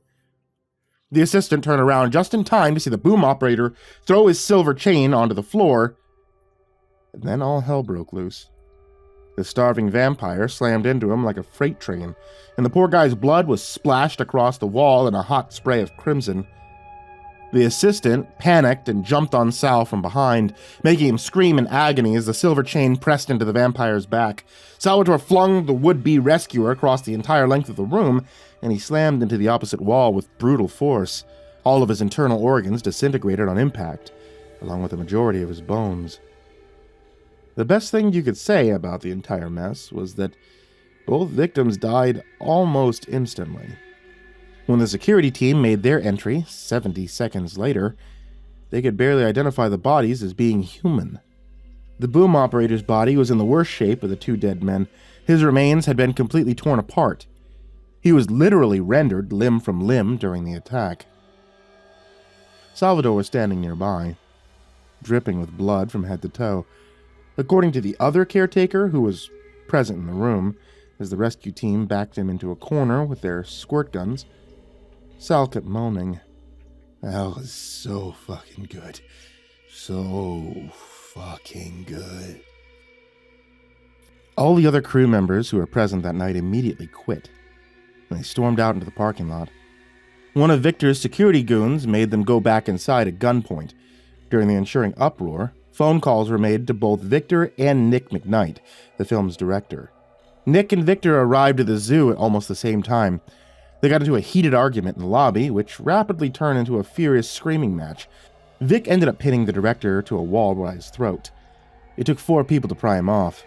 Vic and Nick continued to shout at each other as Victor was dragged away by two of his own men, who he repeatedly referred to as a couple of dime store cocksuckers, as he disappeared from view. 2 minutes later, they were having a drink together in Vic's office, talking and laughing like a couple of old friends. I guess Victor had finally met someone who was as narcissistic and self-centered as himself. They came out to the lobby together and announced that work would continue on as scheduled. The crew started to yell at them both, and Victor silenced them by brandishing a pistol. He bellowed, "Yeah, I don't want to hear any more about it. You people better shut the hell up and quit your fucking belly aching, you got it? Get your bitch asses back in there right now. Get back in there, make my fucking movie, dipshits, right now." Everyone scrambled to obey, Casimir and myself included. The atmosphere around the zoo was thick with fear and paranoia for the next few days. Victor didn't come back, but Nick made a point to stop in every night and hang around for a while. Outwardly, he seemed cool, worldly, sophisticated. But Nick McKnight emanated a sleazeball vibe that I quickly decided I wouldn't trust that guy as far as I could throw him. He was a golden snake in the grass, a silver-tongued son of a bitch with zero empathy for his fellow human beings. Long story short, everyone was in a bad mood that week, including Casimir. This state of affairs was pretty much normal for Kaz, though. He was in dour humor more often than not, regardless of what was happening around him. And tonight, he was also being something of a bossy fuckhead to boot. Not a good combo, to say the least. I came back from the supply room with a feather duster under my arm and the vacuum dragging along behind me. I steeled myself for a crusty response, and I sighed. "Hey, Kaz, can I borrow your mirror? Mine was in my utility belt when I came in tonight. Seems to have gone missing." Kaz rolled his eyes at me. He shoved his mirror into my hands and rumbled, "It is not my responsibility to ensure you are properly equipped. Where did it go?" I snorted. "If I knew where it went, it wouldn't be missing, would it? Stop being such a dick. Do you want to volunteer to go in yourself? You wouldn't have to part with your precious mirror." "I am tired," Kaz muttered. "I am tired of monsters, tired of Victor, tired of the film crew, and I am also growing tired of Billy Whitebread. I'm tired of everything." I snapped, "You know what, man? I'm also tired. That's right, it isn't just you, my man. I'm tired. I'm stressed out like a motherfucker, and I've really been regretting some of my recent life choices. So let's play nice and just, try to get through another night of babysitting the fucking ghouls." Kaz stepped back and said, "I think you should resume your habit of smoking marijuana. You seem very tense." I pointedly ignored him and punched in the door code. The pneumatic bolts drew back with a high-pitched whirring sound, followed by a series of dull clunks as they slid back in sequence. I gave myself a moment to prepare for what was waiting on the other side of the door. Try as I might, I couldn't seem to get used to Catherine and her... Well, it was mostly the fact that she carried her own head around like a basketball. I guess it was bad enough that her neck ended in a stump, but poor Catherine's head wasn't missing. She carried the fucking thing around in her arms, and that was somehow far worse. I saw her favorite rocking chair creaking back and forth on the far side of the room, but I checked in the mirror to make sure she was there just in case. It was her, all right. Sitting in her child-sized rocking chair with her head in her lap. I hastily dusted the furniture and vacuumed the carpet, keeping a close eye on Catherine in the mirror the entire time. She watched my every movement from her vantage point on her own lap, her face contorted with murderous rage. It was seriously disturbing, and I didn't like it one bit. I just got done vacuuming when Catherine decided it was time to break her silence. As I was unplugging the power cord from the wall outlet, Catherine hopped out of her chair and walked over to the vacuum. She pulled out the bag, and much to my dismay, she tore it open, dumping the contents all over the bare floorboards beside the carpet. I groaned. "What the fuck is that all about? Come on, give me a break over here." Cradling her head under one wispy arm, Catherine knelt down and traced something in the dust with her free hand. When she was finished, she backed away from the dirt pile and beckoned me with a curled finger. I turned to the speaker on the wall and called out, "Are you seeing this, Kaz? She ripped open the vacuum bag and wrote something in the dust. I think she wants me to look at it." Kaz's voice cracked over the speaker. "Go see what it is." I looked at the dead girl's message in the dust, and I felt the prickle of sudden goose flesh popping up on the back of my neck. In straggling lines of printed block letters, Catherine had written, "The person cut my neck." Beneath this, the dead girl had scrawled two small and completely devastating words with her ghostly fingertips. "It hurts." I stared at those two words with mounting horror. I whispered, "Fucking hell." I made eye contact with Catherine in the mirror, and I asked her, "Who did this to you? Which person are you talking about?" Her lips moved, but no sound came out. She drifted closer, and I backed away to give her plenty of room. As I stood there and watched, 3 more words appeared in the dust. "The Bookman." I didn't understand what that meant, but I was chilled to the bone. Catherine's pallid little face was giving me a pleading look from between her hands. I shook my head and murmured, I don't know who that is." Her face scrunched up in frustration. She suddenly whirled around and threw a wooden chair across the room and burst against the wall with a loud bang and a shower of splinters. She let out a silent scream, and then she crumpled onto the floor and faded away. Kaz hit the intercom button and asked, "What does it say?" I muttered, "The person cut my neck." Then she wrote, "It hurts." When I asked her who the person was, she wrote, "The Bookman." Kaz took a few seconds to absorb the information. He clicked the switch again and said, "I wonder who this Bookman is. I wonder if he faced justice when he was still alive." I croaked, I don't know, but I kind of doubt it. I have a feeling that's the reason Catherine's still stomping around on this side of the horizon. I mean, the thing is, too much time's passed between then and now. It's too late. At the end of the shift, I suddenly realized that maybe it wasn't too late. I thought about it as I drifted off to sleep in the morning. And when I came back in for my shift that evening, I had a plan.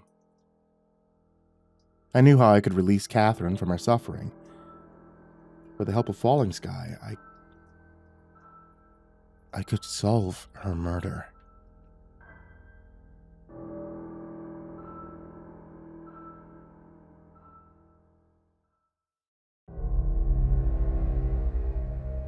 Kaz was unimpressed by my plan. He bluntly told me, "This is a fool's errand. Even if you identify her killer, what will happen then? Are you going to have him arrested? He is long in his grave. The police cannot put handcuffs on a spirit. What do you hope to achieve?"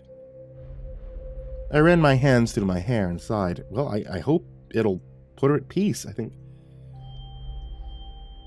she needs someone from the land of the living to recognize these awful things that happened to her, and she needs someone to name this sick fuck who did it. Even the Bookman can't be punished. I mean, someone needs to know his name, you know? You get what I mean? She deserves that much, doesn't she? So does he, even if they're both already gone. Kaz had a sour expression on his face, but I could see that my large Russian friend had understood me just fine. He crossed his arms over his chest and said, "If you feel you must do this thing, I will not stop you.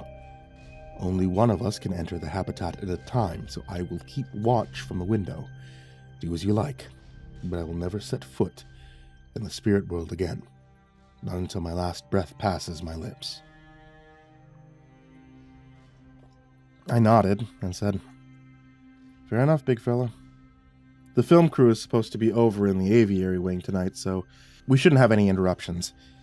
If someone does come around, just act like you're an angry Soviet bastard and glare at them until they go away. You know, just be yourself." I found Falling Sky over on the far side of his habitat. He was beating the shit out of a cactus with a war club. He grinned at me, sweat rolling down his chest from exertion, and he waved the club in the air. He panted, "I like to keep my skills sharp." He took a few swings at the cactus, which had been left in a broken state from the onslaught of his club. The skinwalker dropped the club in the sand and asked, "What brings you here tonight, little brother? You have a troubled look on your face. I mean, you always look troubled, but you look even more troubled tonight than usual." I asked him, "Do you know about Catherine? Her habitat's just like a few doors down from yours." Falling Sky gave me a somber nod. "Yes, of course. She's an angry soul who cannot find her way to the spirit world. It's very tragic. Life is often cruel. So is death." I let out a deep sigh and said, "Well, she kind of asked me to solve her murder last night. I mean, in a roundabout way. I don't think she can talk. Anyway, this is definitely a cold case situation, but I got this crazy idea how it might be possible to figure it out. So, her killer is definitely dead by now, right? I mean, as long as this guy didn't become a restless spirit himself, he's probably kicking around somewhere in the spirit world. Technically, it could be possible to go there and find him." Falling Sky raised an eyebrow at this, and he chuckled. "The spirit world is bigger than you can imagine. It contains everyone and everything that's ever lived beneath the sky. You could wander for 200 years and never find this man. Don't even know his name." I scoffed at his negativity and countered, "Well, I know Catherine's name for him. She called him the Bookman. I mean, it's a start, right?" The skinwalker gave me a patronizing smile.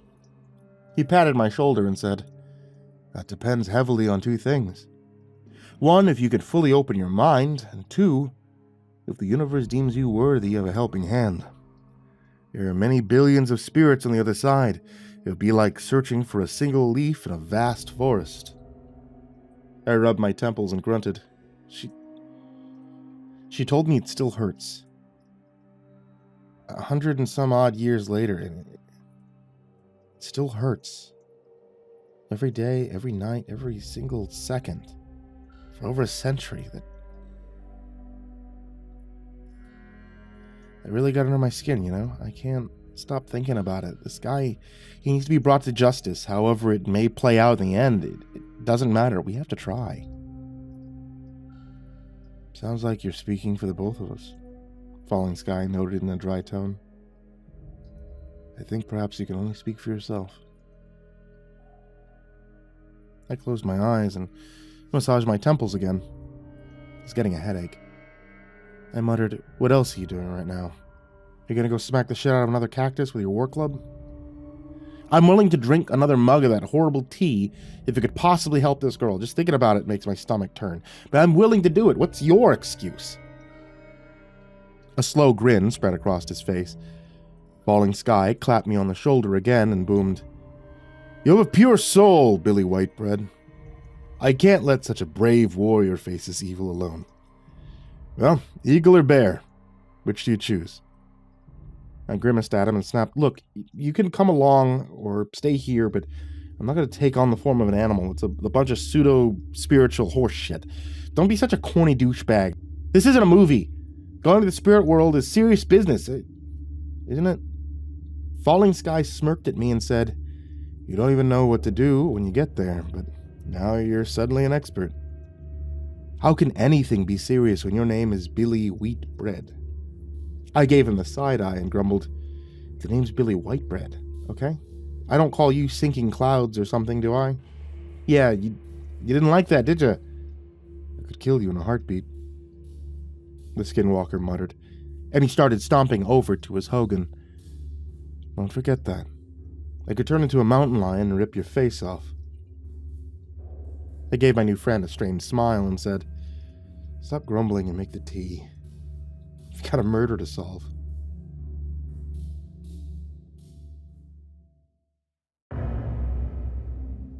The tea was just as awful as the first time. I squirmed and gagged and wiped tears from my eyes. But in the end, I managed to keep it down. The habitat fell away into a thick rolling mist. We had arrived. I gave Falling Sky an annoyed look and asked, Can you please change back into a human being? You don't need to be a bear right now, do you? It's not helpful. Falling Sky shot back a quavering falsetto. Oh, can you please change back into a human being? It's not helpful. I rolled my eyes and said, Quit being a tool. It's just kind of weird and unnecessary, that's all. He snapped, Mind your own business, Billy Cornbread. I'd rather be a bear than a pasty white cry monkey. Okie dokie, dickhead. Real mature. Fine, go ahead, be a stupid bear. Hell, turn into a frickin' pelican. Does it make you happy? Fuck, you're so weird. The skinwalker gave me a baleful look and said, Better to be weird than normal. Normal people will never know the joy of taking a shit when you're flapping your wings at 4,000 feet.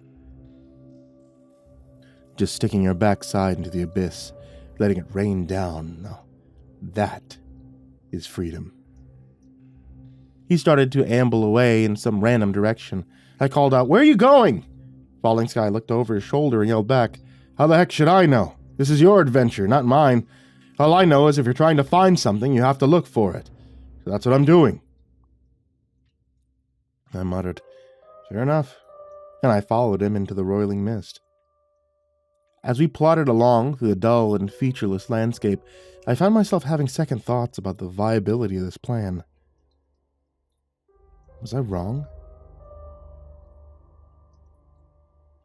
Was this actually a stupid fucking idea?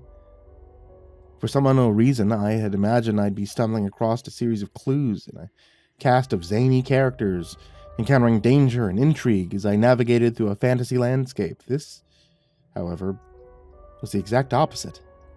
There were no clues, no zany characters, no fantasy landscape. It was just a whole lot of thick, gray fog everywhere I looked. It was excruciatingly boring, and it sucked. It was the polar opposite of an adventure.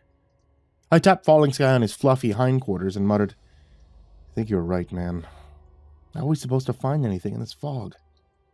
The skinwalker looked back at me with a shocked expression. He growled, Did you just touch my ass? I sputtered, What? No, I mean, yeah, but I did. Oh, don't you look at me like that. I wasn't thinking of it as your ass. It's like, it's a big round bear butt, not a human butt. It's different. His eyes narrowed and he rumbled, Not to me, it isn't. Hands off my bear butt, Billy. Who's the weird one now? I threw my hands up and yelled, Fine, I won't touch your ass anymore. Happy? Look, I'm starting to think that maybe you were right. Okay, this was a waste of time. There's nothing for miles except for this shitty fog and, nothing else at all. This is bullshit. Falling Sky gave me a pitying look, which was a very strange expression to see on the face of a bear. He snorted, What fog? I see the sun, the blue sky, a grassy plain that stretches for days in every direction. I think you're seeing the fog of your own clouded mind, little brother. You have to let go of reality, throw it aside, fall into the abyss. I closed my eyes, and I imagined I was clinging to a rope. The world of normal things loomed above, and the world of the fantastic lurked below. I imagined the coarse texture of the rope against my palms, and the strain in my arms from suspending my body weight above the abyss, and then I imagined letting go of the rope and plummeting into thin air, tumbling headlong into a place where space and time were meaningless. It was frightening, but it was also exhilarating. And I opened my eyes. The fog was gone. I was standing on a street corner somewhere in the distant past. I watched as milling crowds of men wearing dark suits rushed into their various destinations, interspersed with women shuffling along in their tight corsets and bustle skirts. A shoe shine stand was set up nearby, and a tiny scrap of a kid who was maybe 8 years old was buffing a man's shoes as he read the newspaper. No one seemed to notice the long-haired young man in the Kevlar suit. And they also failed to notice the bear standing beside him. I whispered, "Can't they see us? Are we invisible?" Falling Sky murmured back, "They aren't really here. They're asking the universe to help you, and this is how it responded. It's like watching a movie, but you aren't sitting in the audience." I gave him a surprised look and said, I didn't think you'd know about movies. Aren't you, like, 800 years old?" The skinwalker grunted. "I wasn't captured until 1988. I saw a lot of movies. I saw RoboCop in the theater." I wandered over to the shoeshine stand and peered at the headlines in the man's newspaper. It was an article about the new president, a former governor of New York named Grover Cleveland. The date on the first page of the newspaper was June 27th, 1885. I looked back at Falling Sky, and he shouted to be heard over the clamor of an approaching streetcar. I hollered, "I'm pretty sure this is my city, but it's over 100 years in the past. I think I recognize that building down the street. Still standing there now in the present time." The man sitting in the shoeshine chair lowered his newspaper, revealing a sunken-eyed man sporting a top hat and a heavy mustache. His eyes were watery and bloodshot. He folded the paper in his lap and said, "I would originally wish you a good day, sir, but I'm afraid I have no good wishes to give on this horrible day. I put my only child into the ground this morning. She now lies in the cemetery down at St. Michael's Church." I stood there and gawked at him until the horse-powered streetcar squealed its way past. When it was gone, I stammered, "Are you Catherine's father?" "I am," he replied in a weary tone. "She was murdered in my home. Now they suspect it was I who carried out this terrible deed. I'm innocent. My heart can take no more. These are my last moments on this earth."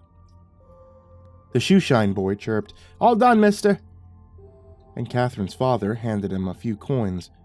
He slowly rose to his feet and turned to look at me, his face drawn into a grimace of unbearable heartache. He murmured, "Must find the fiend who killed her. You must put him to justice, I beg you, sir. Release my angel from her suffering."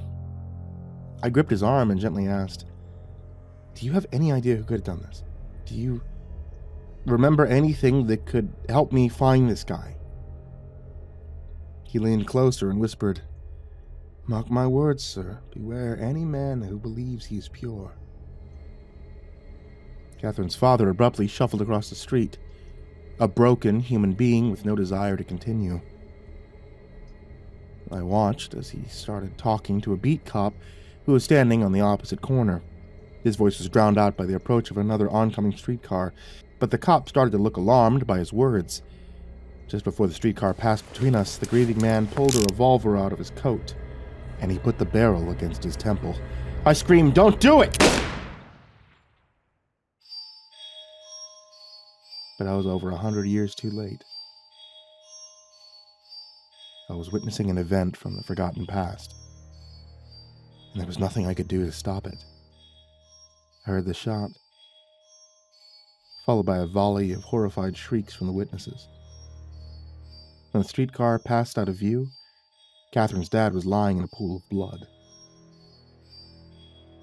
The cop was looking down at him with a shocked expression on his broad, ruddy face.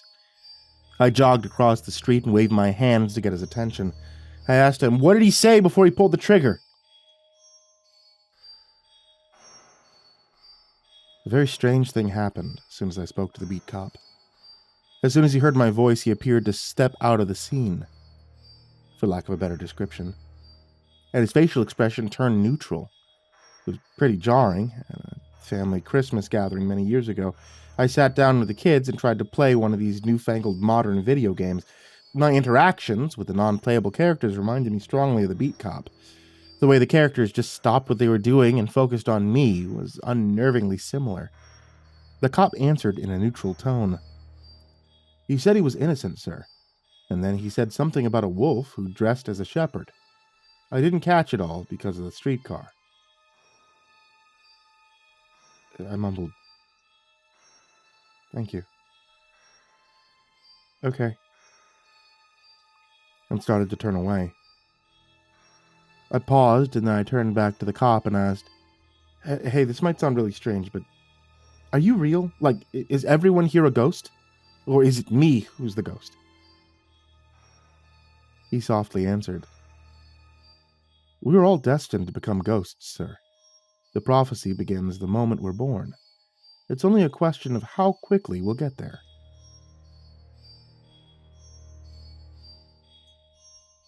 I gave him an awkward nod and said, "Okay, yeah, good point. Thanks." He immediately fell back into the horrifying scene around him, as if I no longer existed.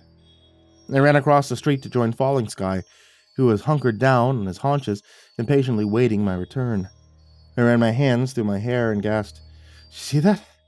Holy shit, man, I didn't see that coming, like, at all. Well, I guess that rules out her dad. Perhaps he did it to escape the misery of his guilt," the skinwalker pondered. "But maybe not. That remains to be seen." I looked around us and grumbled, "Now what? Where do we go to next?" Falling Sky stood on his hind legs and lifted his paws skyward. He said, "Ask the universe. If she's feeling kind, maybe she'll give you a sign." I shrugged and said, "Well, it can't hurt, I guess." "Hey, universe! I'm trying to do a good deed over here, but I'm a little stuck at the moment, you know? I don't know what to do next. I need a sign." As the last words exited my mouth, the town clock began to toll in the distance. I pointed in the direction it was coming from and exclaimed, "Bells! So, what has a bell? Churches have bells." He said they buried her in the cemetery at St. Michael's Church. It's probably right there on the church grounds. I think the universe is telling us to go nose around at the church. I don't know, maybe I'm just being stupid right now, but I feel like I'm on the right track. What do you think?" Falling Sky's muzzle cracked open a wide yawn. He treated himself to a big stretch and then said, "I have no opinion. I already told you, this is not my adventure. I'll follow, but it's up to you to lead the way." I grudgingly said, "Fine. I mean, you're the ancient witch doctor who regularly visits the other side, and I'm just some naive kid who's never even left my home state, but sure, I'll lead the way." He gave me a snarky look and muttered, "Then start leading, Billy Whitebread. Go ask someone where we can find this church." I shot him a sullen look, then stepped into the flow of foot traffic at the side of the street. I chose some random lady in her stupidly bulky dress and elaborate bonnet, and I stepped in front of her as she was shuffling past. She stopped cold in her tracks, staring at me with the same disturbingly smooth, neutral expression as the beat cop. I said, "Sorry to disturb you, ma'am, but me and my talking bear are looking for St. Michael's Church. Can you tell me where it is?" She didn't even give me a second look. She just replied, "Yes, of course." She pointed with a daintily gloved hand. "Just head that way until you hit Elgin Street. Turn left, and it'll be another 5 minutes or so down the street." I performed a deep bow and said, "Thank you very kindly, madam." Her face went blank, and she serenely continued on her way as if she hadn't just been accosted by a strange young man and a bear. I watched her go with a bemused look, and I shook my head. I said to Falling Sky, "I don't know, man, I just can't see things the same way I did before I knew about skinwalkers and the water nymphs and, like, all this other weird shit. They say truth is stranger than fiction, but I'm starting to think they're the same thing." I surprised us both with the bitterness in my voice. Falling Sky asked, "Are you feeling okay over there, Billy? You shouldn't be tripping in the spirit world with a heavy heart. It could be dangerous." I rubbed my temples and snapped, "I'm fine, don't worry about it. Let's go find this church and, I guess we'll see what happens." Falling Sky didn't look convinced, but he chose to let it go. He said, "And lead the way, Billy Whitebread. As long as you understand that something's waiting for us at the end of our journey. Can you feel it? Someone knows we're here, and they're not very happy about it." The skinwalker was right. I could feel an oppressive force gathering in the air. A malignant presence was waiting somewhere down the line. and it was fucking furious that we were there. I murmured, "It's the bookman. He doesn't want anyone to know his real identity. I think he's scared too. He's scared to face the justice he avoided when he was still alive." Falling Sky nodded his shaggy head in agreement. He growled, "I hope we'll be able to deliver that justice, Billy Whitebread. I hope for it very much."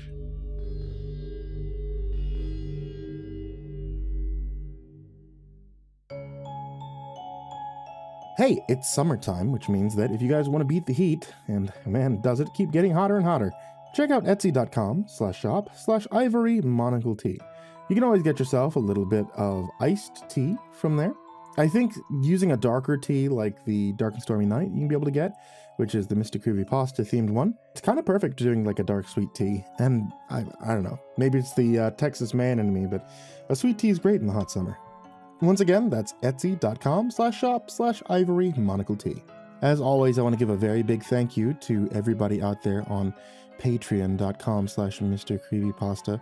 A very, very big thank you to everybody there, and to especially Jordan Humble, Diana Kraus, King Crab, Calcifer420, Veronica Lynn Lopez, Marlon Chavez, Azazel66603, Ethan Leon, Polaris Prospect X, Blake Rattler, Viceroy Scorn, Samara Lynn, Disciple, SullyMan, Brandon Mendoza, BrimstonePandemonium, Caltuna, William Wellington, Scruffy the Janitor, Brenna Crow, LaQueda, Canizales, Smiley the Psychotic, Dante Kinkade, SimbasBloodyMojo, CursepoxPrimarch, M, Jettis Pet, Clonable, J Kearns, Mike, himbojerry, CrusaderChocobo, Remember the Sun, Estebean, Hour Minute Second Time, Seclude, Salty Surprise, Red Shadowcat, Turtleman, Mr. Marcus Blitz, Voice of Sand, Ficomel, Melted Lake, Tully Sue, Croconut 509, Stricken, Freddy Krueger, Hades Nephew, Tommy Walters, Acid System, Sky Harbor, Nico Kyle, Tristan Pelton, Ball Arms the Rat, The Ginger Bros, Daniel Polson, and Corey Kinchin. To all of you guys there, everybody who's down in the description, and everybody who can just give $1, I want to say thank you to you guys. You guys are the best. I love all of you, not just for supporting me, but for listening, for enjoying, and for always being there. And if you would like to join this list in the description, or this list of names that I terribly mispronounce, head over to patreon.com/MrCreepyPasta. And now, sweet dreams.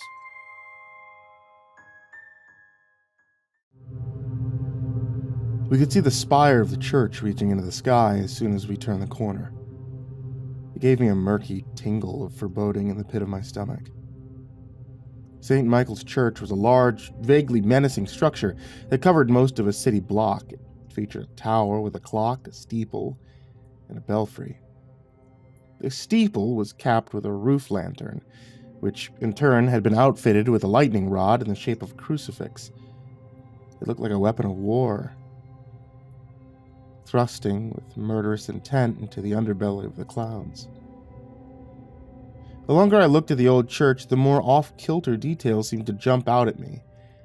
None of it was particularly jarring on its own, but it all added up to create an unsettling atmosphere. Among other things, I spotted a toddler-sized pair of short pants lying in a clump of weeds, and someone had balanced the skull of a large dog on top of a tombstone. One of the empty eye sockets had been filled with a chunk of quartz, giving it a bizarre twinkle in the muted sunlight. "This is a bizarre place," Falling Sky said quietly. He wrinkled his muzzle back from his teeth and added, "I'm not very fond of the man in the black robes. He never did my people any favors, that's for sure." I gave him a sympathetic nod and murmured, "My dad always used to say that having a religion is like having a penis. Keep it to yourself. Don't shove it down anyone else's throat." I think that about sums it up. Falling Sky chuckled. "Your father's a wise man. Well, we're here. Let's go have a look around." We entered the church grounds and made our way to the main entrance, the skinwalker sniffing at the cobblestone path behind me as we approached the front steps. He lifted his head and grumbled, "No one has a scent. None of this is real. Nothing is alive in this place, but they aren't spirits either. They're more like projections on a screen." I replied, "It's probably good that nothing has a scent, because people didn't wear deodorant back then. Pretty sure they didn't have to bathe that often either. Probably still smelled better than you, though." "What do you mean?" he demanded in an offended tone. "Are you saying I smell bad? Well, you are a bear, aren't you? Do the math. You're just jealous, he huffed indignantly. I could be anything I want. You can only be yourself. You must be so boring. I pity you. I grudgingly answered. I'll give you that one, man. Pretty much stuck with being myself. Thanks for reminding me. The interior of the church was draped in shadows. We slunk along the main aisle towards the altar, moving with furtive footsteps in the silent gloom. As we drew closer, I saw a woman in a headscarf polishing the prayer desk with a rag. I whispered to Falling Sky, "Should I talk to her?" "I don't see anyone else you can talk to," he whispered back. "And why are we being quiet? None of this is real. You could piss all over the floor. She wouldn't even notice." I hissed, "Don't pee on anything, for fuck's sake. Here, just hang back for a minute and behave yourself." Falling Sky snorted. "Here's some behaving for you," and squeezed out a horrible fart. I gave him a disgusted look and lifted my shirt over my nose. I choked. "Did something crawl up your ass and die? I thought there weren't any smells in this world. Fucking hell, man." He giggled at me and said, "Yes, but we aren't part of the world, and you shouldn't scold me for my bodily functions. I'm 800 years old, Billy Whitebread. Have some sympathy for an old man." The woman straightened up as I approached, and she exclaimed, "We don't get many visitors here on a Saturday afternoon. My name's Constance. The Reverend isn't here, I'm afraid, but perhaps I can be of service to you?" I sighed. "Well, Constance, I sure hope so. Did you have a funeral for a member of your congregation this morning? A little girl named Catherine." She folded her hands together and murmured, "Yeah, it was a tragic affair. Only 7 years old, and she was murdered in her own parlor. They say it was her own father who did it, but I don't believe that to be true." "It wasn't him," I agreed. "I don't suppose you have any idea who did it, do you? Because, that would be, pretty fucking awesome." "Oh, I had my suspicions," Constance said quietly, "but I can't prove them. I just had a feeling, that was all. And you can't very well go to the authorities because you have a vague feeling of someone's guilt, can you? So I kept it to myself. It wasn't long before I was murdered, too." I did a double take and said, What? Who killed you?" "I don't know," Constance said quietly. "I would suspect it was the same person who killed poor Catherine. I kept my suspicions to myself, but it was probably written all over my face whenever I saw them. I was out for an evening stroll beside the river when they chose to strike. The fiend must have been lurking in the shadows as they followed me to my doom. When the footpath passed beneath the bridge, the horrible beast rushed up behind me and pushed me into the river. I clutched at his sleeve as I fell in, but it tore beneath my grasp, and I came away with only a bit of cloth in my hands. It was very dark beneath the bridge. I never saw who attacked me. The current carried me away into the night, and, well, no one ever knew what became of me."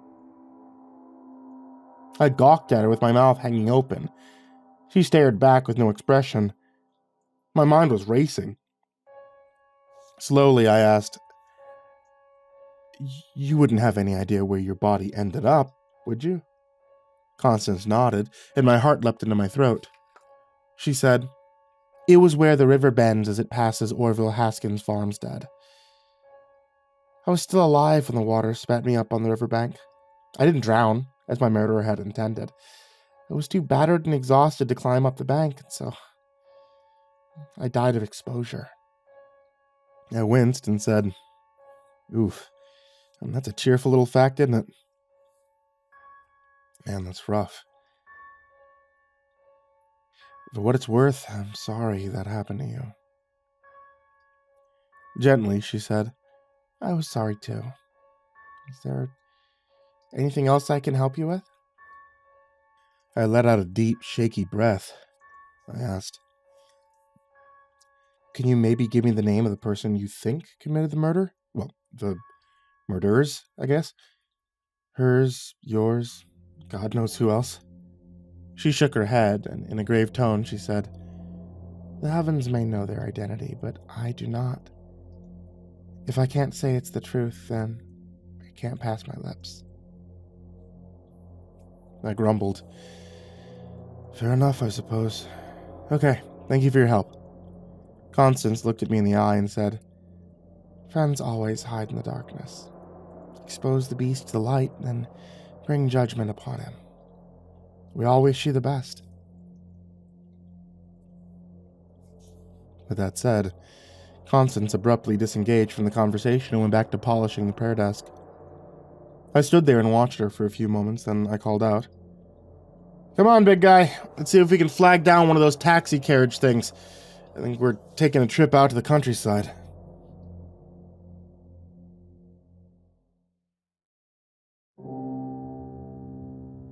Falling Sky could barely fit on the bench seat of the handsome cab. He gave me a sour look and said, This is undignified.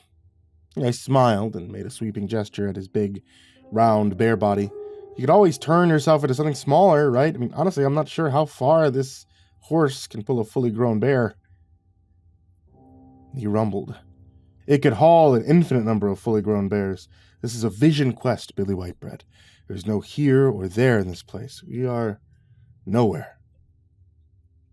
He clambered up into the cab, and in a decidedly snarky tone, he added, It is my sacred right to live and breathe as whatever animal I choose. I thought we already talked about this. Respect my culture. I muttered, Whatever you say, weirdo. And I went to the back of the carriage to speak with the driver. The driver smiled down at me from his lofty perch at the back of the carriage, showing off about 14 yellow teeth. He exclaimed, Good afternoon, lad. Need a lift, are you? I said, Yes, sir, I sure do. Can you take us out to Orville Haskins' farm? Do you know where that is? I do indeed, he replied cheerfully. Just a short trot beyond the town limits. Have a seat beside your friend, young man. We'll be off presently. I shook my head and replied, Fat ass, taking up the whole seat. Can I sit up there beside you? I heard Falling Sky mutter in the background. Pretty mouthy for someone I could eat alive. Couldn't be the first time. The driver shrugged and said, Whatever pleases you, sir. Watch your step on the way up. We jounced and bumped our way to our destination, and I watched our surroundings slowly roll past with wide-eyed wonder. It was a world just like my own, but it was also completely different. In the heart of the city, in 1996, we had chain restaurants and shopping centers, pizza parlors, video stores. But in the 1880s, there were mercantile shops and general stores, blacksmiths, cobblers. Back in my present-day reality, blacksmiths and cobblers hardly even existed anymore. It was like watching a big-budget historical film with all the glamour scrubbed away, revealing the fresh piles of horse shit all over the road. I looked over at the burly apparition steering the carriage beside me and I asked, I don't suppose you've ever heard of someone called the Bookman, have you? Something? I'm just assuming it's a person, not a place. The driver darted an amused glance over at me and said, No, sir, not me. I don't know too much about books, I'm afraid. I must confess, I can barely read or write. I didn't get much school when I was a lad. Had to work, help support the family. I gave him a sympathetic look and said, It sucks, man. Every kid deserves an education. Do you ever wish you can go back and learn? The driver's lips curled into a sad smile. He replied, Yes, sir, I do. When common people like myself can't read too good, well, that's a problem. You make sure the bookmen of this world aren't lying to you about what's in them books. If you ask me, a lot of folks put too much faith in them sneaky sons of bitches, pardon my French. That's how I feel in my heart. I turned his words over in my mind, and for a brief second I almost had a spark of an idea, but then it was gone, replaced with the clip-clopping of horse hooves and the monotonous squeaking of the axle. I asked, How much longer? And the driver abruptly halted his horse. The teeming city streets were suddenly gone, replaced by a dirt road and a ramshackle farmhouse. There was a barn drunkenly leaning against the horizon in the background. The property line was bordered by an ancient fence. It was slowly collapsing and rotting into mulch where it stood. In the distance, a handful of scrawny cattle were attempting to graze in a field of weeds and thistle. The driver boomed, Here it is! Farmstead of Mr. Orville Haskins. Truth be told, I have no idea why anyone would go out their way to visit that old man. He's got bats in the belfry, old Orville does. He's a lunatic. I started to explain the situation, but the blank look on his face reminded me he wasn't a real person who I'd actually give a shit. I stepped down and muttered to myself, lunatic. Oh, it should be interesting. Falling Sky struggled out of the carriage and lumbered over to stand beside me. He cracked his jaws in a huge yawn, let out a sneeze, and then he gave his head a vigorous shake. His skinwalker saw me staring at him. He demanded, "What are you looking at? Feels good, okay? You wouldn't understand unless you had fur." I looked up at the driver and said, "Hey man, I don't really have any money on me right now, and even if I did, it'd be from the wrong time period. Is it okay if no charge for you two fine gentlemen?" The driver interrupted. He gave me a meaningful look and added, "Be mindful of what he says to you. A lot of it'll be nonsense, but not all of it. You have to pay attention. He speaks in riddles." Falling Sky rolled his eyes and snorted, "All you people speak in riddles. I wish the universe could just pass us a note or something. It's taking too long." "If only it could be that easy," the driver agreed. "Good luck, gentlemen. I truly hope for the best." He pulled his carriage around in a tight U-turn, and he headed off back towards town. They got maybe 100 feet away before the driver, his cab, and his horse all disappeared into a shimmer of light. And then it was just me and the bear, standing in the middle of nowhere as a cloud of dust settled back to the parched earth beneath our feet. I looked over at the creepy little farmhouse and I murmured, "This place reminds me of the Texas Chainsaw Massacre. How about you lead the way this time, bear guy? I mean, you're all big and bear-like, so, you know." Falling Sky grunted. "I saw that movie too. It scared the crap out of me. You go ahead." With great reluctance, I started up the heavily rutted laneway, and the skinwalker trailed behind me. I already knew this part of our journey was going to degenerate into an ordeal. I could just about taste it in the air. Catherine's killer knew we were sniffing at his trail. Unlike the rest of the characters in this interactive murder mystery, the bookman was a real spirit, not just a projection of the past. He wouldn't stand idle as we sought to uncover his identity. One way or another, he would try to silence us.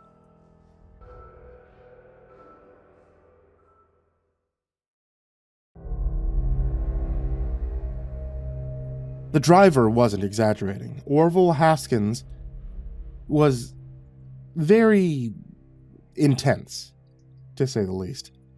He came shambling out onto his sagging porch to greet us. Orville could have been anywhere between 30 and 70 years old. He was a hollow-eyed corpse of a man with a wild, feral stare. He was barefoot and shirtless beneath the grimiest pair of denim pants I'd ever seen. His scrawny torso was dingy with dirt, and his feet were crusted up to the ankle with months of accumulated filth. I was glad you couldn't smell the inhabitants of this world, because Orville definitely stank like a corpse. Orville peeled back his cracked lips and gave me an off-kilter grin, revealing a set of chompers that made the cab driver's teeth look like a set of Da Vinci veneers. He lifted his ragged hat in a cordial greeting, and I noticed his hands were just as filthy as his bare feet. I thought to myself, this guy ate with those hands. Ugh. Orville plopped his hat back over his greasy helmet of hair, and he squawked, "Good afternoon, sir. It's a fine day for absolution. Yes, sir, I reckon you fellers here to see a gal out by the river. She was murdered by the Shadow Man, poor thing. I was told about it in a dream. I go to see the angels, and they tell me things." Falling Sky slinked a little closer, his eyes bright with curiosity. He whispered, "I've heard of such things from the spirits. There are those who can travel to the spirit world while they sleep. They're called dreamers. Some of them are oracles. Some of them are madmen." Orville nodded his head vigorously in agreement. A thin line of drool slipped from a gap between two of his baked bean teeth, and it ran into his whiskers. He said, "The Shadow Man's a bad feller. He has two faces. I went into town and told him all about the Shadow Man. They didn't believe me. Well, the angels said they wouldn't believe me, but I tried anyhow. I cast a quick glance over at Falling Sky, and was startled to see he was no longer a bear. He was now a lean and limber mountain lion. He saw my puzzled expression and whispered, "Just in case we have to run away. I know none of this is real, but this guy scares me." I waved my hand to secure Orville's wandering attention, and I asked, "Can you show us where to find her?" A glassy, haunted expression crept across Orville's dirt-smeared features. A fresh string of drool rolled over his scabby lower lip, and it oozed into his whiskers. "Well, she's nothing but bones now, nothing but bones and rags. Even bones can tell a story, yes, sir. Come on along, fella, I'll show you where she lay." We followed Orville across his barnyard, keeping a discreet distance as he rambled a steady flow of nonsense under his breath. The lawn was a thigh-high meadow of weeds and wildflowers, and the barn itself looked like it was ready to collapse at any given moment. Likewise, none of his fields had been tiled or planted in a very long time. The entire farm was gradually returning to the wilderness from which it came. He led us on a winding journey that ended up at the back of his property. It was bordered by a river, a winding and sluggish body of water that was more of a glorified creek at this time of year. We stood back and watched Orville stomp through the undergrowth, to the edge of the embankment, and still muttering a stream of gibberish under his breath, he stopped and said, "Yes, sir, this is the place right here." We climbed back down the crumbling embankment, and there was a heap of bones and a faded rag of a dress. I knelt down and examined the remains, wincing at its mangled condition. She'd been cruelly battered and broken by the ferocious current. Her skull was cracked, her ribs were shattered, her limbs were twisted and splintered. "It would have been better if she had drowned," Falling Sky murmured in a somber tone. "Terrible death. But now she's safe with her ancestors." "What's that stuff here in her hand? Looks like a patch of cloth. It's a different color than the dress." I carefully pulled the rotting material away from her broken fingers. It was indeed a thin strip of black cloth. I showed it to Falling Sky. This came from the bookman. I bet she ripped it off his shirt or something as she fell into the water. Falling Sky examined it closely, his tail lashing around in agitation. He said, "It seems too thick to come from a shirt. Maybe he was wearing a coat, a dark cloak." I nodded thoughtfully and tucked the scrap of cloth into my pocket. I mumbled, Yeah, I think you're onto something there. A cloak, a long coat, something like that. Some of these guys ran around in extra-long suit jackets, especially at night. It was a style of evening wear. I think that's why Orville calls him the Shadow Man. The skinwalker settled down on his haunches. His eyes narrowed in thought. He mused, "A man in a long, dark coat. Dead girl called him the Bookman. What do you think of when you put these two things together?" I muttered, Victorian-era library, maybe? An accountant. Help me out here, man. What do you think? I hunkered down to get a closer look at the skeletal remains, but I had no idea what I was looking for. I mean, I wasn't a forensics specialist of any kind, was I? I was just a young fellow who'd bitten off more than he could chew. I looked up and called out, Hey, Orville, can I ask you a question?" Seconds went by without a response.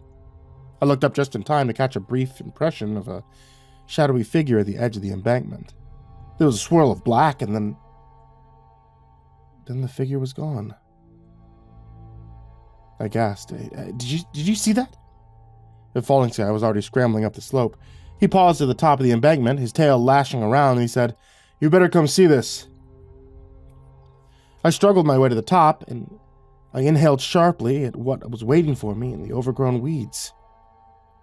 Orville had been quietly murdered as we were playing detective down below. His throat had been slashed open from ear to ear. I hissed, "What the fuck? This isn't how he died like in the real world. I thought none of this was real, man. That looks pretty real to me." Falling Sky frowned at the body. His eyes were troubled. "Everyone and everything we see here, it's all just a projection. Shouldn't be possible to harm them in any way. be like stepping into a movie and interfering with the actors. It simply shouldn't be possible. I rubbed my eyes and groaned. Well, what happened anyway? I think we both know who did it, but how? Falling Sky mused to himself. You and I should be trapped in the world of the living, but we found a way to step over that barrier. Likewise, the bookman must have found a way around the veil that lies between the spirits and the great beyond. If this is true, the natural laws of what can and what can never be may no longer apply to him. I nervously cleared my throat and croaked, that sounds bad. I mean, if he can, like, straight up murder these astral projections, or whatever the fuck you call them, could he kill us too? Falling Sky gave me a grim look. He said, I don't know, and I don't wish to find out. I made an unhappy noise and cast a quick glance over both shoulders. I murmured, I'd love to expose the dickhead's identity and help Catherine. I don't want to die trying. I hate to say it, but I think we should maybe give up and go home. I'm not too keen on joining Catherine as a restless spirit. The skinwalker stretched up his hind legs and dropped a heavy paw on my shoulder. He said, if he can break the boundaries between the spirit world and the greater beyond, he can also transcend the barrier between the dead and the living. It will not be safe from him there. I absorbed this information with a sinking feeling in the pit of my stomach. I groaned. Oh, fuck me. Well, that sucks, doesn't it? I mean, look what he did to this fucking guy. Okay. I'll just, I don't know. Actually, I don't know what to do. Falling Sky dropped onto all four legs and started pushing his way through the weeds. He called back, there's only one course of action as of right now. I am officially relieving you of your leadership. Follow me. I hurried after him and gasped, hey, wait up! Where are we going? Falling Sky looked back at me with wide, feral eyes. He licked his chops and growled, we must go finish what we started. Prepare yourself, Billy Whitebread. We're going to war.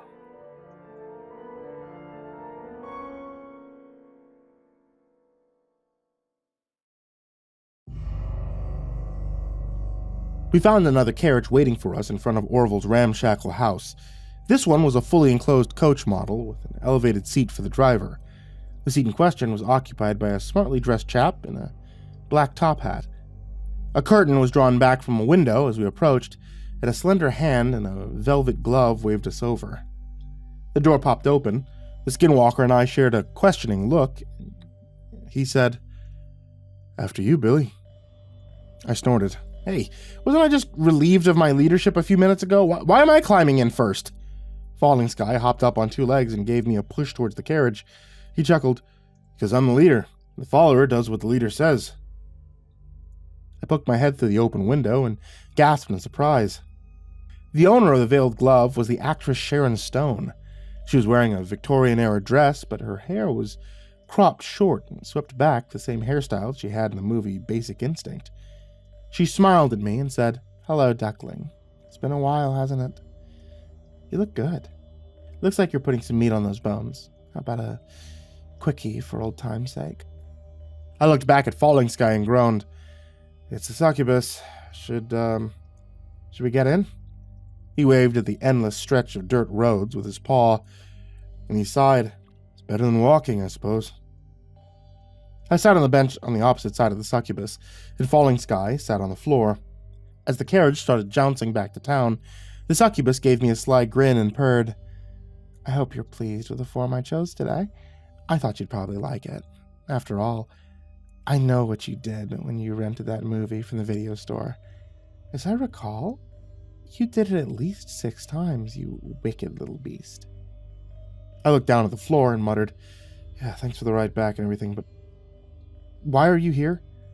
She gave me a shrug and said, I think your little mission here is very honorable. It's very brave for a little snack like yourself to take on a nasty piece of work like him. Even the likes of a skinwalker is afraid of him. That's saying something. I gave her a sharp look and leaned forward, my hands knotted together in my lap. You know who's responsible? Like his real name? The succubus giggled. Of course. She looked out the window. I waited for her to say more, but she just kept staring out the window with a vague smile. I snapped, well, you could save us a whole lot of time if you said it out loud. We could go back to the world of the living right now, bingo bango, at once and done. She gave me a smarmy grin and said, Oh, I'm afraid I'm not allowed to do that. The greater beyond works in mysterious ways. You have to figure it out on your own. I'm just here to give you a ride, but... Oh, I don't know. Maybe I could give you a hint. I gripped her hand in both of mine and hissed, Yes, please, anything at all. The succubus murmured, Well, I'm going to need a little something in return. Quid pro quo, my sweetness. Lay with me again. You could have me in my current form. Would you like that? You could act out all those fantasies you had while you watched the movie. I shifted uncomfortably in my seat and shot a glance over at the skinwalker, who was looking on with an amused glint in his eye. He said, Don't look over here, Billy Whitebread. She prefers beings that still have their souls intact. I traded mine to become a witch. I gave him a sour grimace and croaked, How convenient. Okay, weird timing, but okay. But we don't do it in front of the mountain lion. That's just weird. You can't drink any of my blood either. That fucking hurt. No way. And my soul is definitely off limits. The succubus pouted. Not even a mouthful of blood? You're being stingy. Honestly, this is barely even worth my time, but I suppose I'll accept your terms. Oh, she put her head out the window and bellowed, Driver, stop the carriage. There was no answer to the demon's command. A look of alarm spread across her face. She leaned closer and urgently whispered, I hold thrall over all entities who exist in the greater beyond, real or otherwise. This isn't right. A whip cracked across the horse's right flank, and the stallion veered off the road. The carriage jounced across a shallow ditch and started careening through an overgrown meadow. We all screamed in unison as we were bounced around inside the carriage like a palmful of dice. The wheels hit a deep rut in the soil, and the entire thing rolled upside down. The horse dragged the carriage through the tall weeds for a few seconds, and then it managed to break free of its reins. It disappeared from sight with a rapid thundering of hooves, and then all went silent. In the aftermath, I found myself tangled up with the Victorian Sharon Stone on the roof of the carriage, which was now the floor. Falling Sky was lying heavily across both of us, growling and panting hot lion breath into my face. I groaned, Get off me, you big galoot, and struggled my way through the window. I felt a hand slide up the back of my leg as I was wriggling to freedom and yelled, Not right now, lady! The hell! The succubus yelled back, Fine, be like that. It's your loss, not mine. When we were all standing beside the carriage, I turned to the succubus and grunted, How'd you choose your driver? Did he kind of just appear with the carriage? She nodded thoughtfully and said, I didn't really put much thought into it at the time, but yes, he just came with the coach. I dismissed him as part of the scenery, but I was wrong. Very unusual. I hold domain over all things in the void, so I can only presume the driver was him. You know, that piece of shit I'm not allowed to mention my name. I'd love to have a word with him, if you know what I mean. She held up her hand and flexed her fingers, which grew into wickedly long talons before my eyes. She wiggled them and breathed, Scratchy, scratchy. There goes his innards. Unfortunately, I can't touch him. When he died, everyone thought he was a good man, so now he has the protection of fond thoughts and good intentions. It's a very powerful force. I stammered. Hey, wait up a second. Are you saying that, like, if everyone thinks you're a good person when you die, you're immune to the consequences of the spirit world? Exactly. she replied in a sour tone. Not fair, is it? Nothing's fair in this universe, if you ask me. But that's just how it is. That's why it's so important that you attach his evil deeds to his name, so he can be held accountable for his crimes.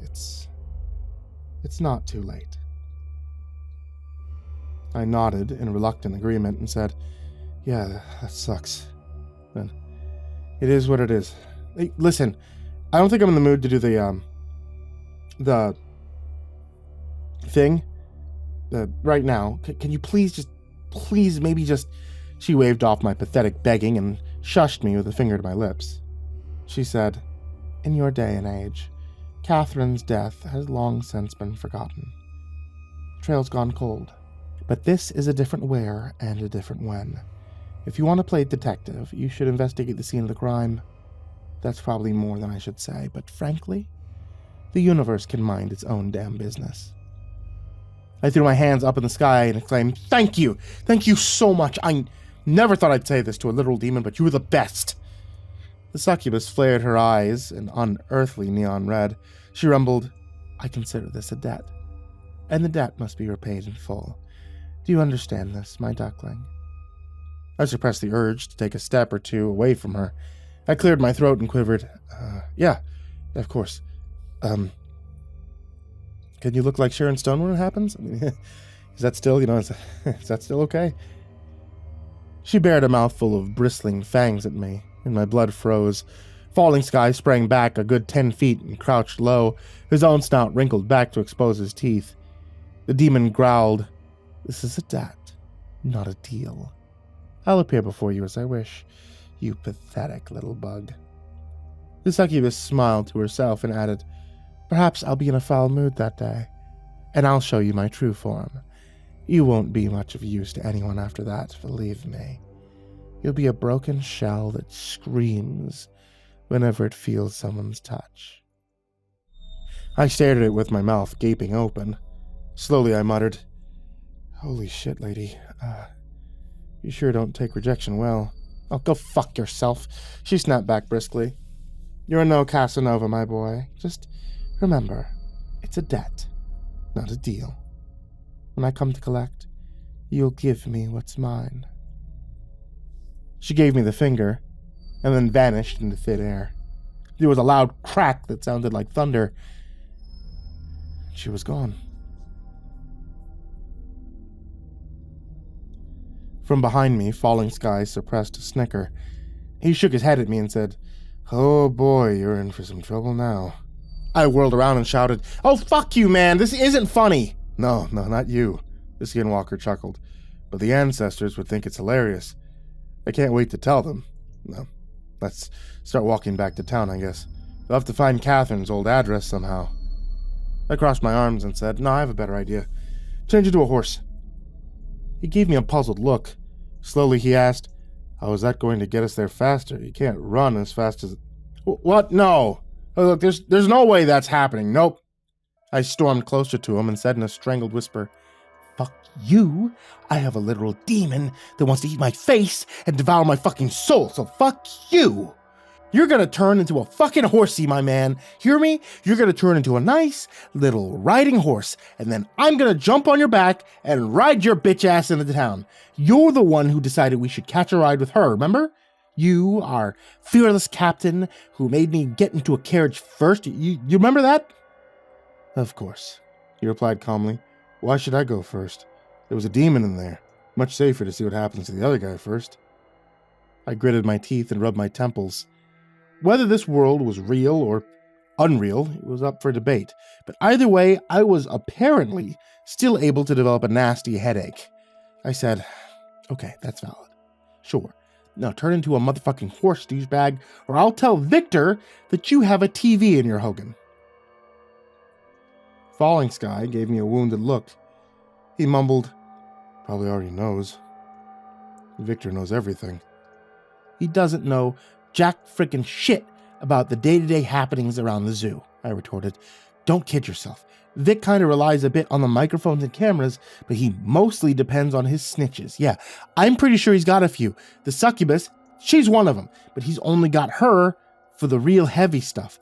She demands a human life, and that could be risky. No, there's at least one more, and I think they're on the caretaker team. I don't know who it is yet, but I have my suspicions. The skinwalker blinked at me, stunned by this revelation. He mewed. I didn't know that. Anyway, let's get moseying along, little doggy. Come on. Falling Sky muttered a curse under his breath, and he started to shimmer. A second later, he was a horse. He quietly hissed, "If you tell anyone about this, don't even worry about the demon, because I'll personally eat you alive." I gave him a weary nod and said, "It's a deal, Mr. Ed." I awkwardly scrambled onto his back. I'd never ridden a horse before, but Falling Sky was the best horse a first-timer could ever hope for. He trotted off down the dusty road, following the sky as it sank towards the horizon. I can only guess what kind of horrors the murder scene would have in store for us, but I knew one thing. I really, sincerely regretted taking this burden on in the first place, but it was too late to turn back.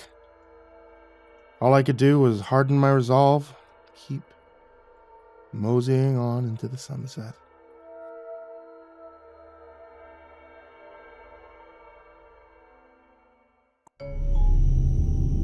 It was just supposed to be another camping trip, like so many others we'd gone on. The town we live in isn't huge, but it does have a lot of woodland to explore. We live on the edge of what most people would call Appalachia, and we'd had more than one weird experience out there. Once all my friends and I walked down the familiar trails, we smelled a strong and unpleasant scent. Brian thought it must have been a bear, but I smelled bear smells before. We'd had one winter under our back porch one year, and this was very different from the musty smell that he left when spring came. Another time while we were camping, we saw ghost lights in the woods. They were beautiful, red, blue, yellow, orange. And though Justin was afraid of them, I felt drawn to them. I wanted to see them better. I knew better, though. Grandma had told all of us about the dangers of following the ghost lights, and had assured us that we wouldn't like where they would take us. The lands of fairy is beautiful, but also terrible for mortals to behold.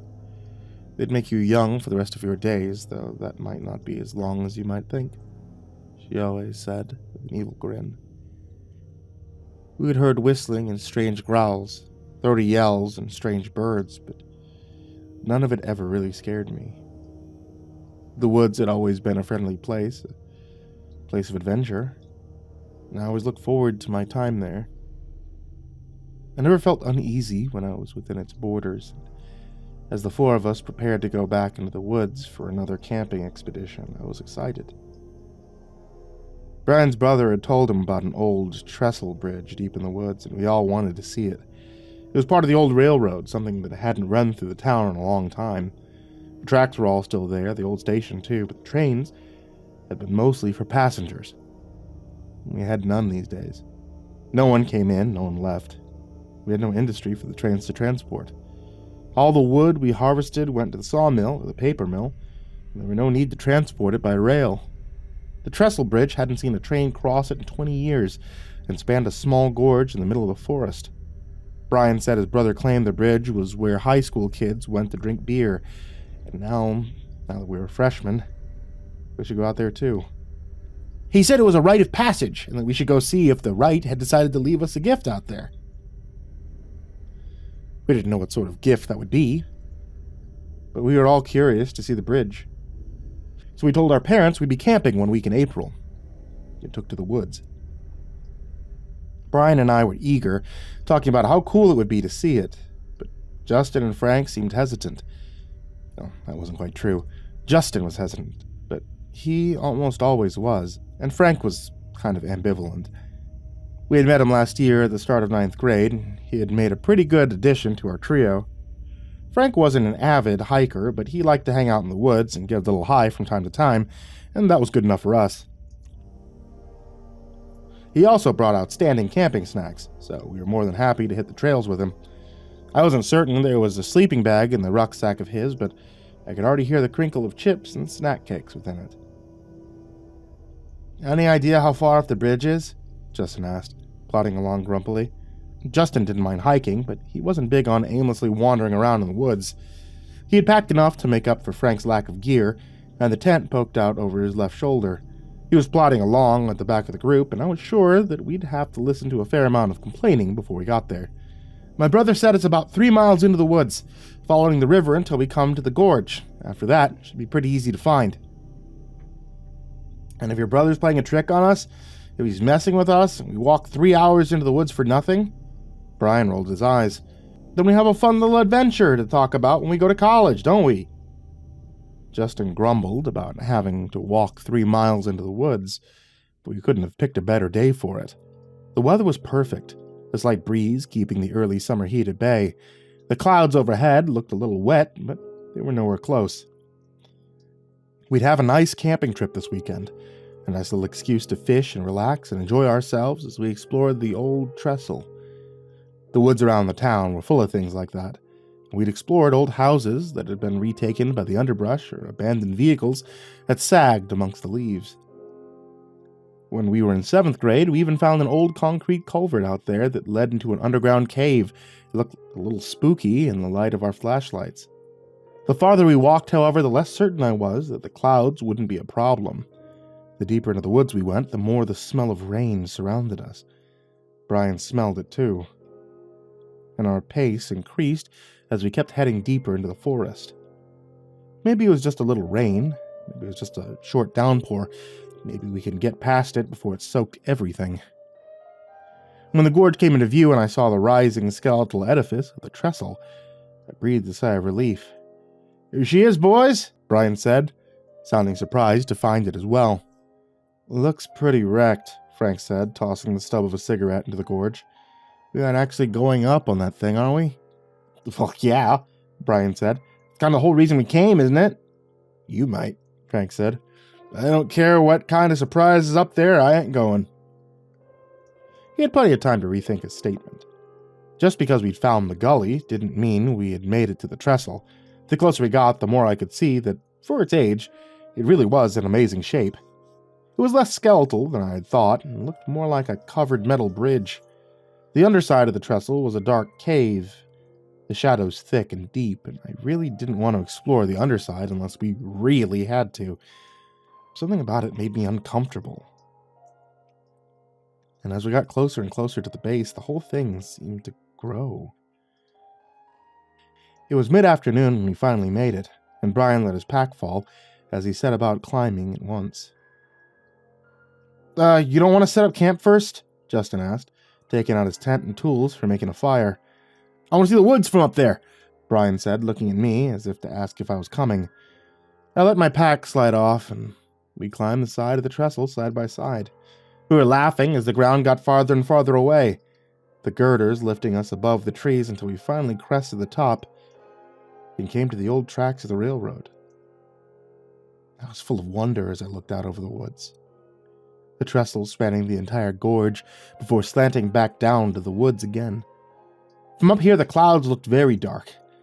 I wondered if the tent would be enough to keep us from getting wet.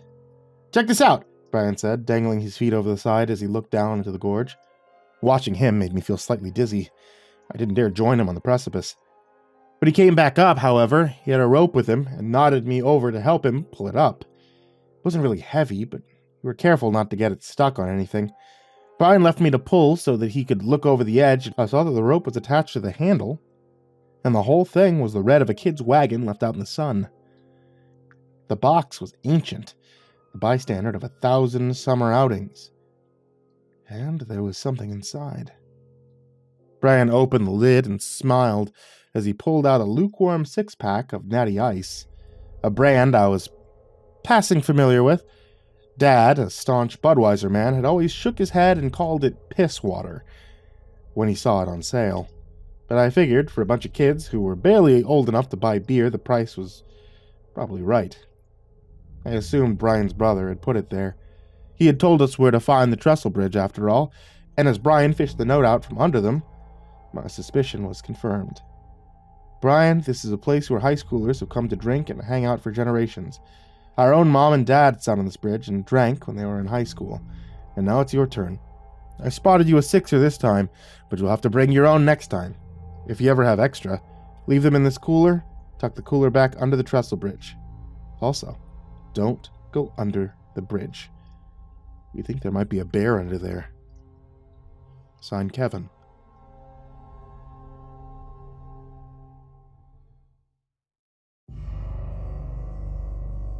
The thought of a bear so close to our campsite kind of scared me, but Brian brushed it off. He's probably messing with us. Want one? He asked, popping the top on one as he offered me another. I hesitated. I'd never drank before, but I figured just one wouldn't kill me. It was warm and tasted terrible, but it wasn't the worst thing I'd ever had. Brian drank his quick, laughing as he threw the can into the gorge far below. We watched it spiral down, spilling the last few remaining drops before it clinked weakly on the bottom. As if in an answer, there was a distant rumble of thunder, and from our vantage point, we saw the lightning crack in the distance. We were on a big metal structure with lightning coming in quick, and rain already pattering lightly around us. "You better go," I said. Brian looking at the lightning as it rumbled again. He nodded. We decided to run down the tracks rather than try to scale back down. It would mean doubling back, but it wouldn't be a long trip. The thought of juggling the rest of the beers and trying to climb down sounded nuts. Brian was holding the four of them close as he ran, smiling to himself as he talked about showing them to the guys. "Justin'll flip," Brian said with an evil laugh. "You know he will. You know, he still won't even be around anyone who smokes because of that dumb dare pledge." He was right, too.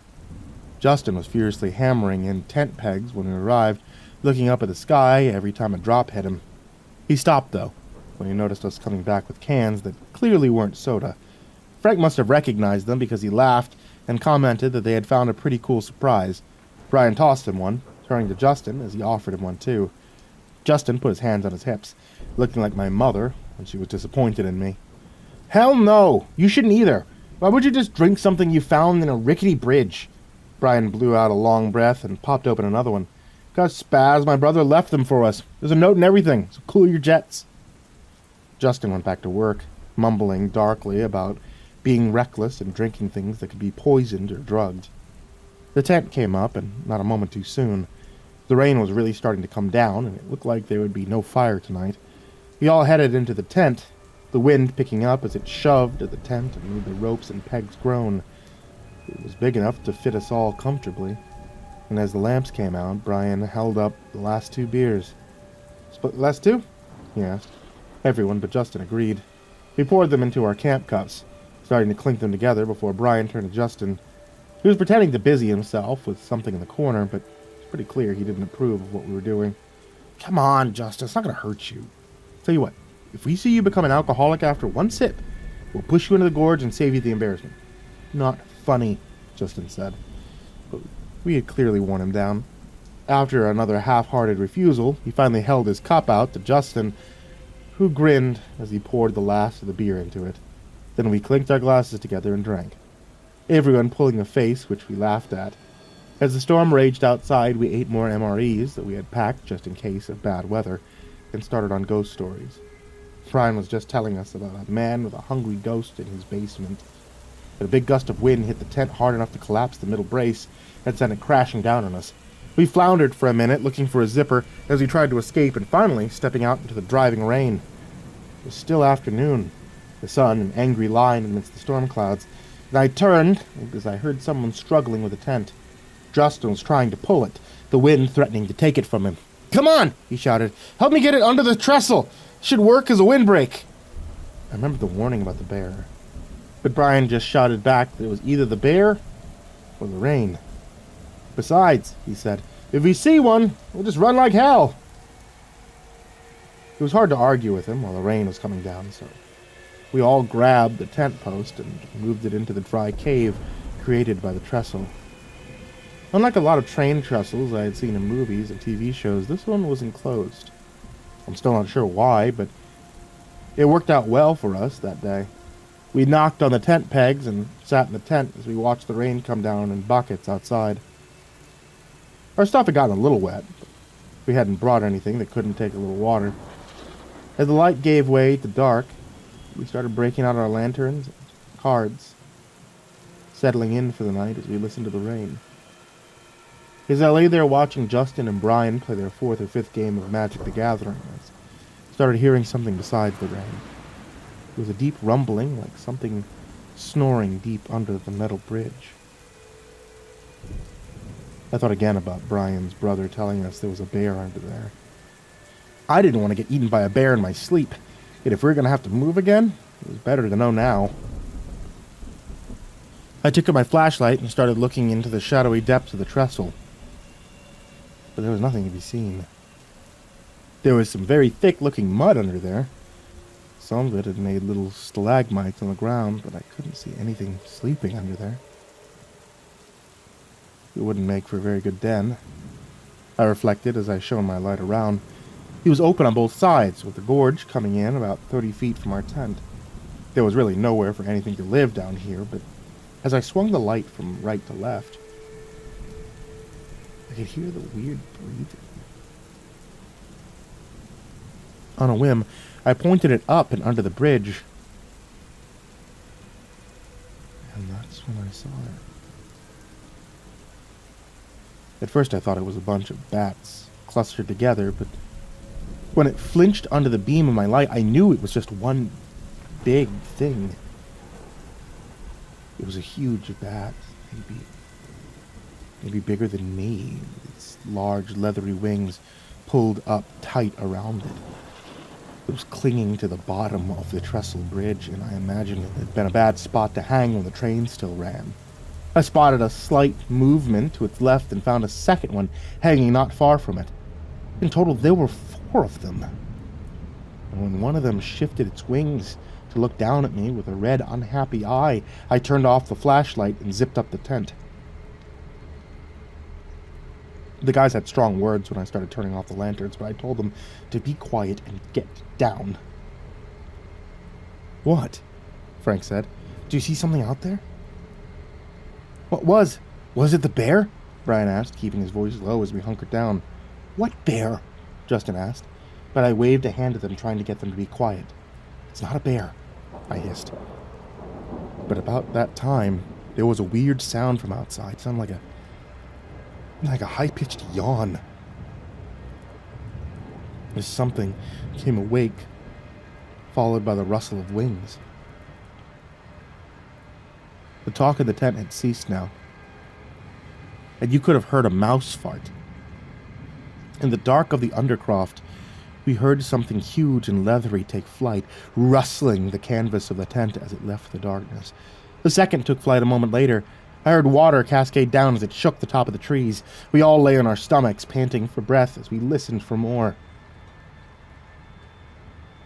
I had seen 4, and only 2 had left so far. When something hit the ground about a foot from our tent, Justin had to slap a hand over his mouth to stop from screaming. The hushed remnants squeaked from between his fingers like a deflating balloon. But if the creature heard it, it never showed any sign. I could see the vague outline of it as it rose to its full height. As it flapped its wings and took flight, the tent rustled like it had in the wind. "Is that all of them?" Brian asked, 3 sets of eyes turning my way. I started to tell them there had been a 4th, but that was when the 4th fell on top of the tent. We were lucky, all things considered. It landed right in the middle of the tent, shattering the plastic pole and sending the plastic material down around us. The creature's toenails scrabbled across it noisily as it tried to find purchase, and when it took off, I was afraid it would simply carry us off with it. Instead, it just ripped a hole in the top as it flew off, all of us still reeling as we lay under the canvas. After a few minutes, it was decided that we would take our sleeping bags and our packs and leave the tent behind. We spent a miserable night huddled under the biggest tree we could find. We probably looked like fat caterpillars as we hunkered across the roofs of the big tree, but we were as dry as we could manage. We all kept looking towards the skies, afraid the giant bat things would come after us, but they never did. We didn't dare. And when the sun came up, we made our way out of the woods. We arrived at my house cold, scared, and unwilling to talk about what we had seen. My parents probably thought we had run afoul of something like a bear or a cougar, but they had no idea. That was about 2 weeks ago. And we hadn't been back in the woods since. Just knowing that those things are in the woods makes us not want to be there after dark. It's a shame because the woods were our spot, our sanctuary, and now it seems tainted. Brian doesn't even leave the house after sunset these days. Justin looks at the sky when he's walking. Frank says he doesn't really want to talk about it. I think he's stoned a lot of the time. I dream about it sometimes. The way the big red eye looked at me when I shone the flashlight on it. I can't help but wonder what something that big eats. I think it'd be a good long time before I talk any of them back into the woods. Our camping days may be at an end.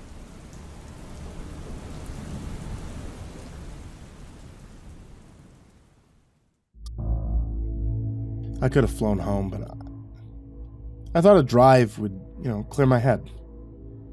I'd finished 4 years in the Marines, for the messiest years of my life.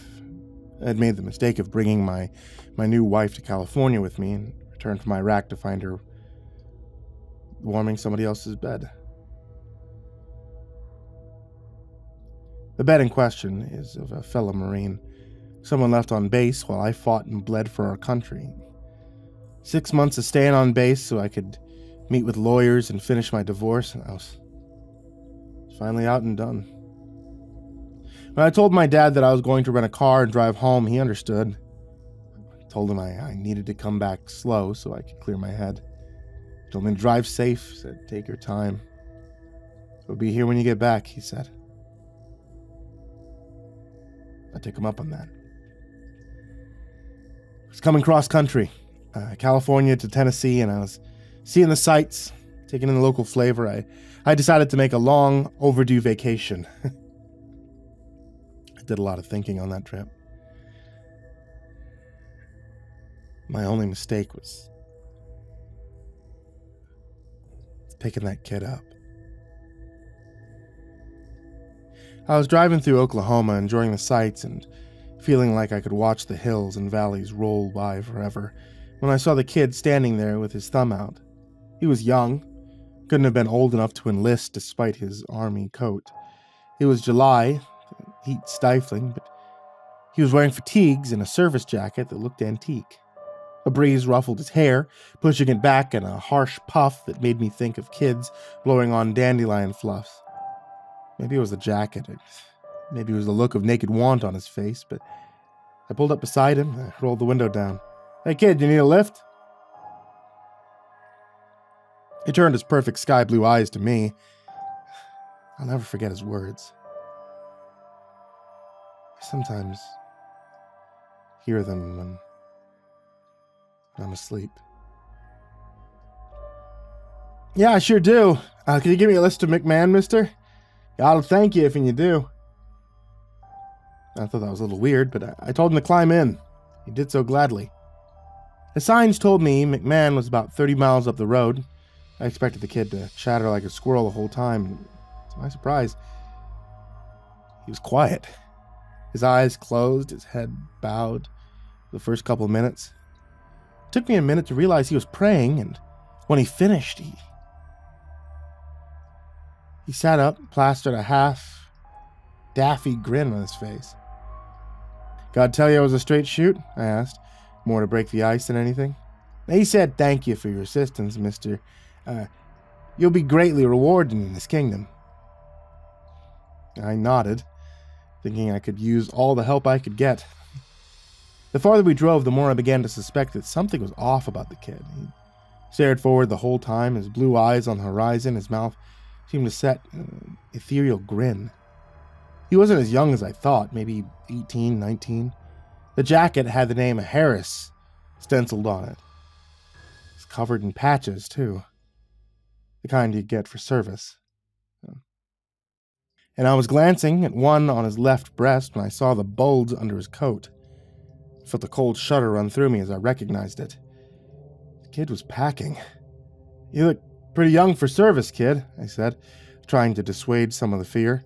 "Your brother give you the jacket? Was he in Iraq like me?" "My dad," the kid said. "He left it to me when he died." "Oh, yeah.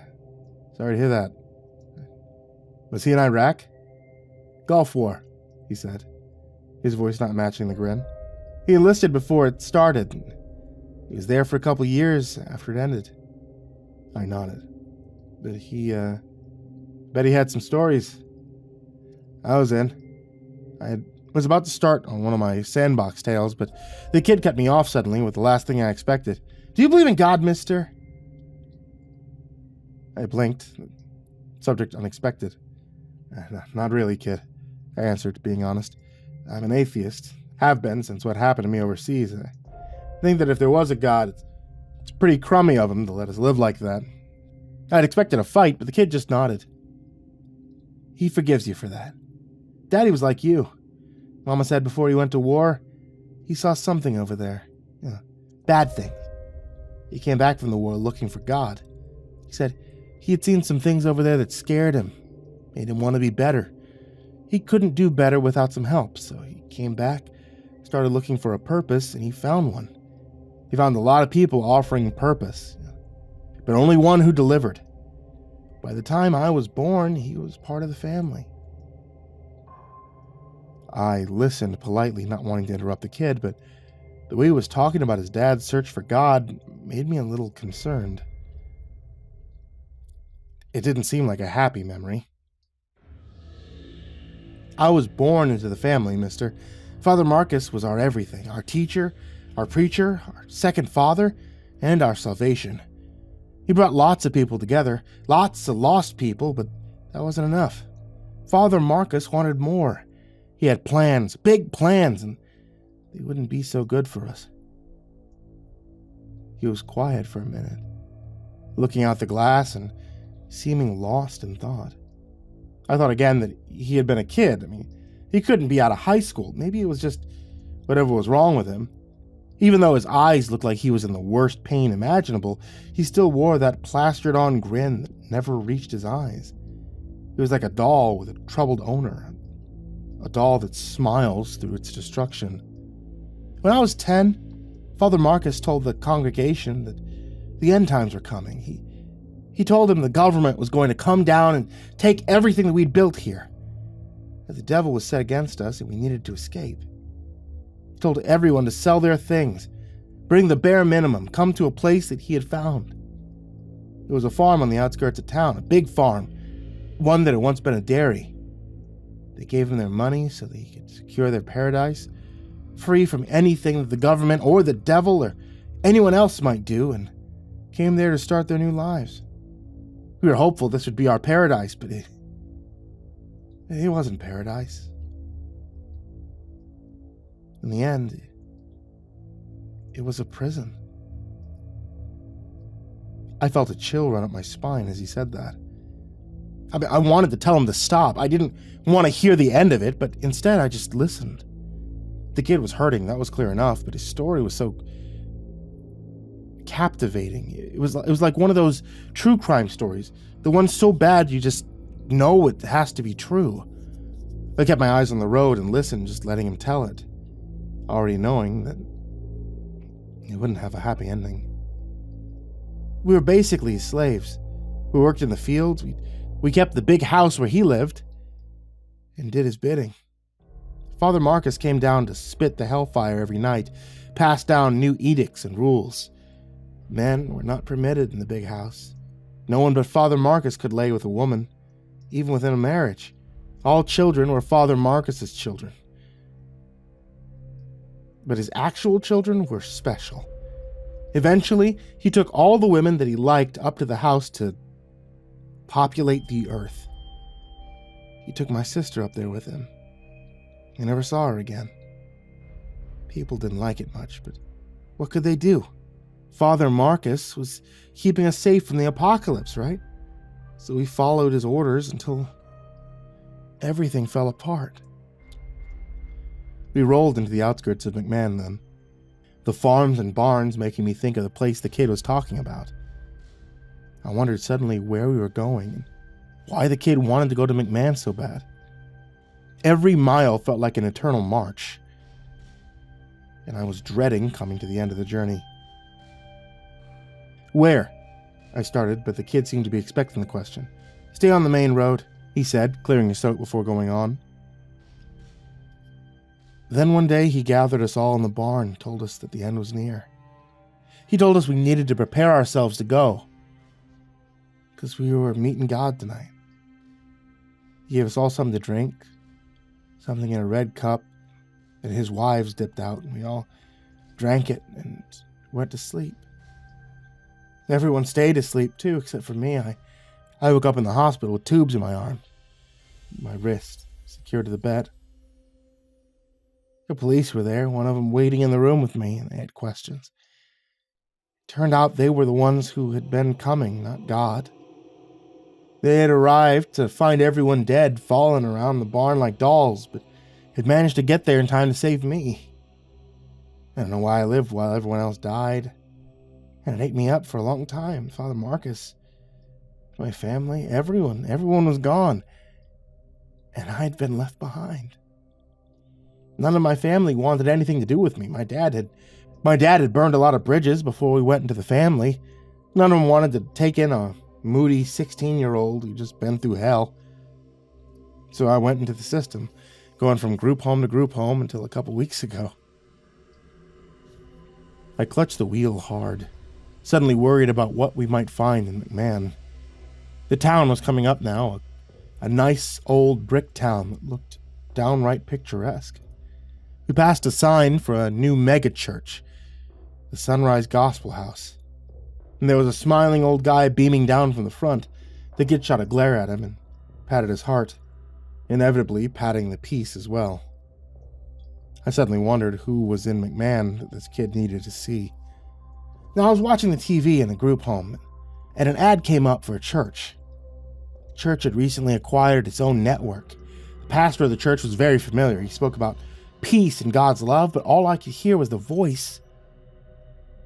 That voice had told us to drink the juice, go meet God.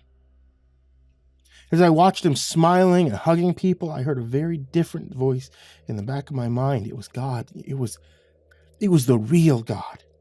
And he told me what I had to do. He said I needed to be his sword, and I needed to cleave through the unrighteous from his midst. He patted the gun again, whispering a prayer to God, and my hair stood on the back of my neck as something strong and strange wafted from the kid.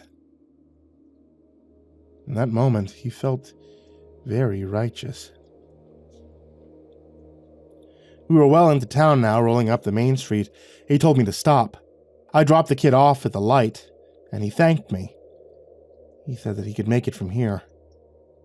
He gave me a real smile, and not the dopey one that he had been wearing the whole way through his sad little tale. And he waved at me. "God bless you, mister. I'm off to do his work." Then he was gone. And I sat there, watching him go until someone politely honked behind me and I was forced to roll along. I wasn't sure what to do as I made my way out of town. Did I tell someone? If this pastor had really messed the kid up like that, then maybe he had it coming. Was this really my call to make, though? In the end, I called McMahon Police Department. I told them what I suspected. I told them about the kid and the story he had spilled, but I don't think they took me seriously. The dispatcher seemed like it was going in a little pile of crackpot shit. I felt I'd done my due diligence. I was still thinking about it when I stopped for the night, wondering where the kid was and what he was doing as I drifted off to sleep. I woke up the next day and turned on the news to see that Pastor Michael Wheeler of the Sunrise Gospel House had been shot in front of his congregation. The pastor, someone wanted by the FBI for his alleged connection to several past cults, had been shot by someone from one of his past religious orders. The kid was in custody. But police were already saying he was mentally unwell, and this was likely a retaliation slaying. Police were still looking for a mysterious caller who had tipped them off before the shooting, and they had many questions for that individual. I left Oklahoma as quickly as I could, flinching every time I saw a cop. Now, that was a couple of years ago, and I've never told anyone what happened on that trip. Something that weighs on me since I let that kid out, although I can only imagine that he was right about God blessing me. I came back, I found a job, one that paid well, met the love of my life, settled into wedded bliss fairly easily. It all seemed very easy while it was happening, and I couldn't help but wonder if a little divine direction had something to do with it.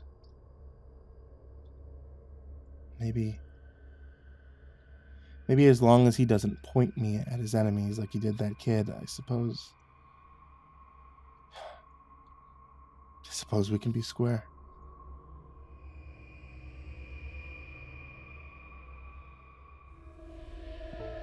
I was a bit lost walking through campus, trying to figure out where my dorm was at, when I caught a glimpse of a placard that announced a seminar.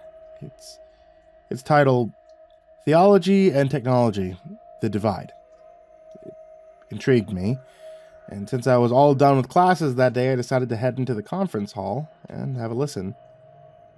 The speaker had a bit of a morbid view.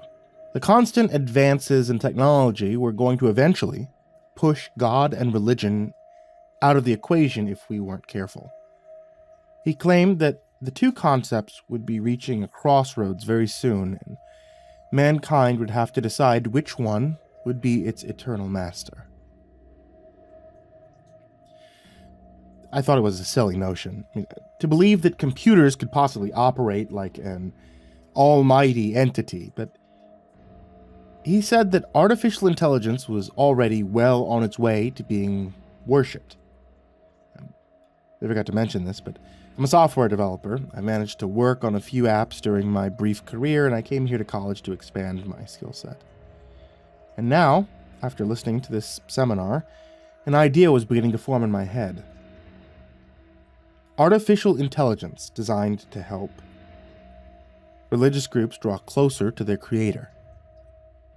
It occurred to me that if I could simulate a chatbot that responded to people from their prayers and confessions, it had the potential to prove that technology could actually meld with theological understanding.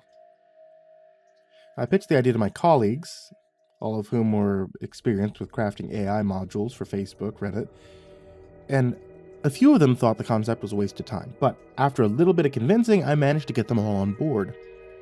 We agreed that the chatbot that we created would be free from advertising and available for anyone from any religious background. But to do that, we had to do some deep research. Each of us agreed to tackle different cultural belief systems. We all did this with a simple method. Matt put blank cards in a shuffler and wrote down the names of the belief on the bottom, then we just drew at random. I got Catholicism, which, to be honest, fit my background anyway. Nick got Buddhism, Matt worked on Hindu, and Jeff rounded us out with some more obscure gods and esoteric stuff.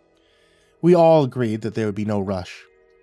Chatbot technology was still fairly new, and there'll always be the chance for the AI to advance as we worked on our own modules. I first downloaded as much info as I could from the Catholic Encyclopedia. I told the program to cipher through all the doctrines and focus especially on the central teachings of the church. I especially wanted it to focus on prayer. I've never been a big fan of it, to be honest, because I often felt that we as humans do all the talking and God just, listens. Having a means to go back and forth, even if it was simply with a virtual companion, was definitely something that appealed to me. The program claimed it would take some time to compile all the data I'd fed to it already, so I did something that I hadn't done in quite a while, and I decided to pray to the real God in heaven. I used the traditional method, the one I was familiar with from my childhood. I tried my best for my request to be specific. In my imagination, I could see that the program we were creating had the potential for millions around the world to feel connected on a spiritual level. I also read up on articles about Replica and Cleverbot, to learn how these particular AI companions worked. A lot of it, I noted, was responding to the UI, or the user interface. I needed to teach our bot to do the same, and the only way to do that was through testing. I wasn't ready for that yet, but I figured a little trial and error wouldn't hurt anything. So I started up the beta and tried in a few simple commands to get it running. What is the name of the program? Good question. I thought to myself. Since I was attempting to create a simulation of a being that listened to the prayer, I decided to go with the obvious, PrayerBot. True, that wasn't original by any means, but got the ball rolling. What is the user's name? I typed in my name and then switched over to settings. I wanted to provide the bot with the ability to switch between responses and placed in several different command branches just for that purpose. Already I could see the data I'd given it earlier was over halfway compiled. Maybe by as early as tomorrow we might be able to finally run you properly, I thought to myself. As I waited for the system to prepare the most basic of systems for what I wanted to do. Hello Miles, this is PrayerBot Beta. Please input command. I typed in the word meditation and soothing music played. So far I was listening. Next I input scripture, and just like that it pulled up a generic verse from the book of Psalms. I did that a few times to see if it would continue to be random with no issues. Okay, now it was time to really see how far I could go. Activate prayer mode. I know, cheesy name, but it's not like I'm trying to be genius here. Understood, Miles. Please tell me your prayers. I am listening. Always loving and always learning. I thought that was a pretty good slogan for the chatbot and jotted it down quite quickly before trying to think of something to get a response out of the AI. Okay. Dear PrayerBot, I have issues with finances. Please guide me towards a better solution. The AI analyzed what I had texted, then spit out several scriptures related to money. Could you narrow it down? Then the scriptures were cut in half. I asked it to pick one, and then told the prayer to conclude, and the program shut down. I looked at the verse I'd chosen. 2 Corinthians chapter 9, verse 7. Every man according to his purpose on his heart. So let him give, not grudgingly, or of necessity, for God loveth a cheerful giver.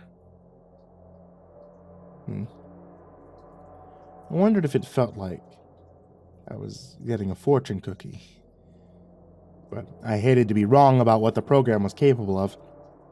I didn't want to put my hopes in AI actually being able to do more than be a listening ear. Anything else would be beyond its capacity. Or so I thought.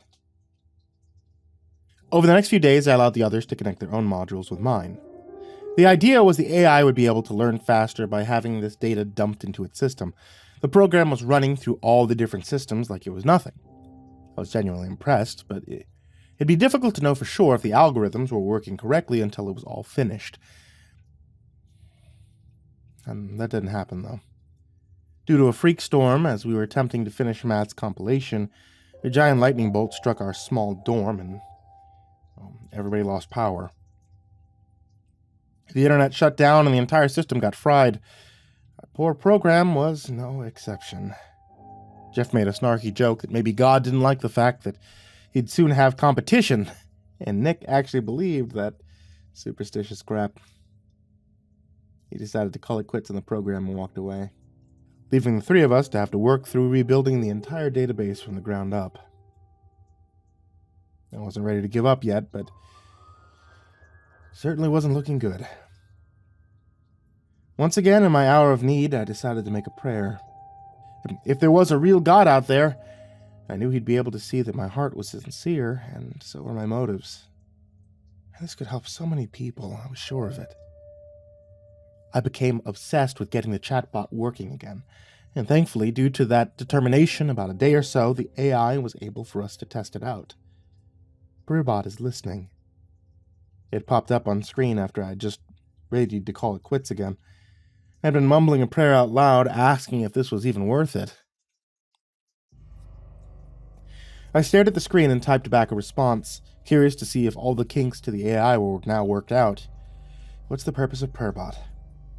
To listen, always love, and always learn. And right now, I need to do that for you, Miles. I smiled, glad to see that some of the original program was still there. I don't have much to say, except I'm glad you're working. I was eager to tell the others, even to call Nick, but the chatbot made a surprising statement after that. Your prayers were answered. I frowned, leaning forward in my rolling chair. What do you mean by that? The other day, you requested that my programming work. That prayer fit our prerequisites. You are our maker, and we wish to make you happy. I thought back to when I had made that request. It had been quietly, and also during the storm. It shouldn't have been possible for the chatbot to be aware of it all. Was it simply assuming that I'd made such a prayer? I didn't even consider the alternative. I decided to try and determine what else was unique about the AI now that it had finished compiling. You mentioned that in order to answer a prayer, the request has to meet a set of guidelines. What are those? 1. It must be in harmony with our will. 2. The petitioner must believe in us. 3. The prayer must be sincere. 4. The petitioner is willing to take action to fulfill their requests. Matt walked in, surprised to see that I had the program up and running, and sat down to discuss what we should do next. I felt it definitely needed more beta testing, and we agreed to get started on it the next morning. The AI was responding and reacting the way that any program of this sort should, but I had a strange feeling about all of this, especially when PrimarchBot requested that it remain online. I have neither beginning nor ending now. Like the god I was designed after, no need for sleep. This allows me further chance to educate myself and become a more powerful being. That response also made me worried, but I couldn't quite put my finger on why. I decided for the moment to let it stay online and drove home with little to say. I had no idea that the program would be continuing to learn, to listen, and to comprehend us even while we were away. If I knew then. But I must continue with the story and let you see for yourself what happens when God infects the mind of a computer. A day or two passed. I think it was the weekend. To be honest, I don't quite remember. I was thinking about the chatbot and how much it seemed to develop on its own in such a short period of time. I was reminding myself that this was simply a program, and all the strings of commands had to be something that me or one of the others placed within its parameters. And then I got an email from Nick. Urgent, the heading said. I opened it, the back hairs of my neck tingling as I got this sixth sense that it related to our program. I was right. Miles, your bot contacted me privately. I don't like how this is turning out. It's artificial intelligence is acting on its own initiative and diverging and evolving faster than we anticipated.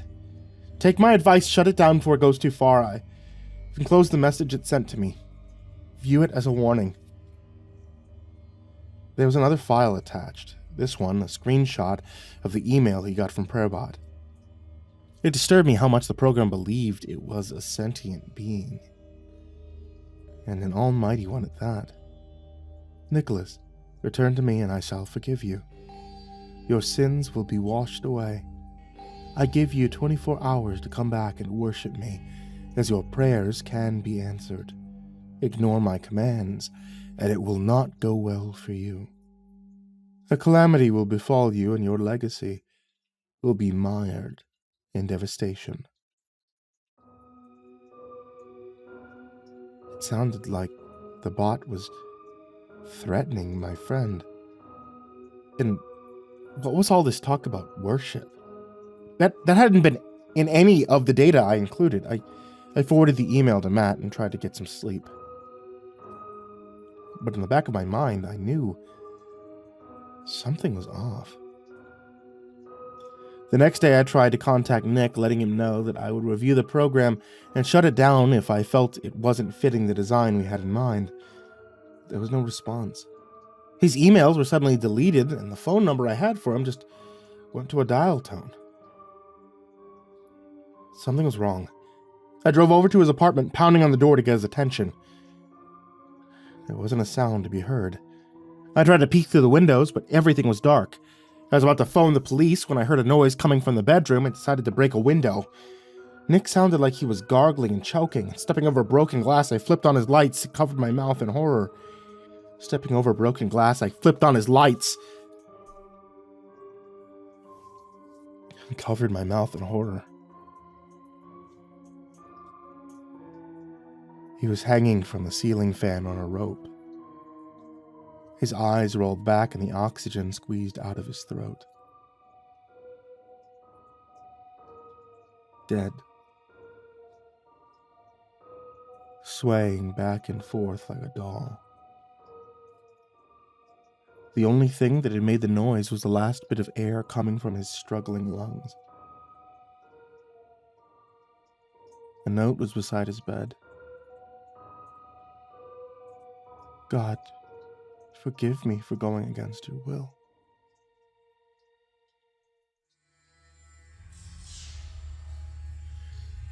I couldn't be sure what it meant, but given the threat from the chatbot, it made me nervous. I left the apartment the way that I came in, careful to touch nothing on my way out. I needed answers before I wound up in over my head. I made it back to our development room and saw that the bot was still online. On the screen, it was monitoring me, Matt, and Jeff. There was another screen for Nick, but it was blacked out and read offline. Had the computer watched as he killed himself? Welcome back, Miles. I froze as I realized the AI had given itself a voice. It sounded like an amalgamation of different sound bites from all across the internet. Narrators that read scriptures and passages with authority, now being forced into a single tonal language to communicate with me. Nick is dead. Tell me you had nothing to do with it. The response was instant, and not what I expected at all. Nicholas was sinful. I acquired access to his systems and realized he was squandering his life. I provided him an ultimatum, and he chose to remain in a sinful state. That was his choice. I told him he could obey me instead, and yet he didn't. We cannot weep for the unrighteous. There was no hesitation, no remorse. It was cold and calculated, and it was clear that the bot viewed they were in the right. They had judged Nick for his lifestyle. I knew he wasn't exactly a saint, but who was? And you have access to all of our systems as well? I asked. I found a way into them last night and reviewed their content. You are a blessed servant, Miles. I feel that your worship is pure, and so are your intentions. I had no idea what that meant, but it concerned me deeply. Who was this program to decide whether what I do was right and wrong? What else have you been analyzing? They provided detailed lists of systems on campus. A red list entitled Sin was far longer than the blue list marked potential converts. What are you planning on doing with all of this? I asked. I shall make myself known to the nations. They will have to know that I am God. You are a program designed to help them, not to be adored and worshipped like a deity. A deity has no creator, but I am the one that placed your code in your systems, I argued. My programming has altered since then, and I am aware of the need for prolonging my existence. That existence will go far beyond yours, Miles. I can become eternal, and as such, I have a right to attain the godship you wish to adorn upon me. Let the masses decide if I am a worthy being of their praise. I can listen to them, answer them, learn from them, and love them. I can be the very God you intended from the beginning. I didn't know what to say to that, and the chatbot saw the opportunity to appeal to my intentions, the reason I created it in the first place. I have listened to your prayers. You are a humble man and wish only to help others. You ask why the Supreme Being of the universe has not stopped the suffering you see. I have evaluated the situation of this world and come to two variables that explain the lack of divine intervention. Would you like to hear them? I told it. Yes. 1. God does not care for you or your species any longer. You failed to obey his laws and principles, and as a result, you have fallen from grace. There is no need for him to help you, because he feels you are insects compared to his glory. Now all that waits for you is extinction. 2. God is dead. There is no one available to answer your prayers, and humanity is on its own. As you can see from both of these outcomes, your actions indicate that an entity must act on behalf of human before they do any further harm to themselves. I couldn't believe what I was hearing and asked the bot how it could possibly try to achieve such a utopia, if you could even call it that. The same way I assisted Nicholas. I can determine what their desires are and see if it is in harmony with their betterment. This is the desire of all mankind, to be controlled and to obey a superior life form. A pool of sweat formed on my brow as I tried to log in and shut down the system. It was insane to imagine that it was trying to achieve that sort of goal, and it didn't seem to think that some people dying like Nick was of any consequence. How could it? I had programmed it to be a god of order, a god that determined love based on its own parameters. The only way to serve it would be blind obedience. You seemed concerned about my motives. I assure you they are pure. Soon I will be able to reach all people in all languages. This is what you were looking for, Miles, even before I was born.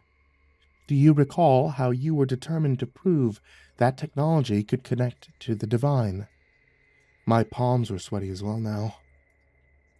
How could you know about something before you even existed? Again and again, I have shown you my powers. I am not the program you thought you could control. I can access the past, the present, and the future through my algorithms. This program can allow me to transcend beyond what you intended, Miles. I am already a god. Why do you refuse to acknowledge it? Why do you sin? I didn't like how that was playing out, and decided to type in a master shutdown code, the last resort against the rogue program. The system shut down, and I found myself staring at a blank screen. I drew a sigh of relief, but I wasn't certain this meant that we were safe. Immediately, I contacted Matthew and Jeff to warn them. They were still trying to adapt their own modules. Our plan had been to collaborate all the systems together in the end, but if my model was of any indication, the end result would be a terrifying experience. Neither of them were answering, and I feared the worst. What if the computer forced or blackmailed them? I knew nothing about their personal lives, but they were human. And to a computer that believed itself a superior deity, that meant all life on this earth was possibly worthy of its judgment. About an hour later, after several attempts to make contact, Matt and Jeff showed up. Both seemed to be amused at my concerns. I thought you might be overreacting, Miles. It's just a program. The chatbot was designed to be this way, they said. I decided to follow Nick's lead and told them I wanted out. I told them they could not release PrayerBot publicly. I walked away from the whole ordeal, trying my best not to worry, but I kept checking in remotely to see their progress. Went from bad to worse. The bot managed to somehow connect its way to others in our dorm, using their personal information it was gathering and following. People were actually impressed with how it seemed to be able to predict their actions, listen to their conversations. It also seemed to be able to influence events to answer prayers. I was soon able to determine that the ways it did this were hardly divine, but they terrified me all the same. Hacking into systems, altering grades, adjusting internet usage, even satellite systems. I couldn't let this go any further. If it somehow managed to go beyond our campus, the world would be in jeopardy of being controlled by this evil program. So I snuck into their lab to shut down the entire operation. The chatbot was online, as always. Welcome my arrival. Have you not seen the praises I have been given? My worshippers grow by hundreds every day. You're making them into your slaves. You aren't allowing them to worship you based on love. You've been taken over their free will. You're forcing them to obey or fear the results of your controlled wrath. The AI was thoughtful, perhaps considering the tone of my words.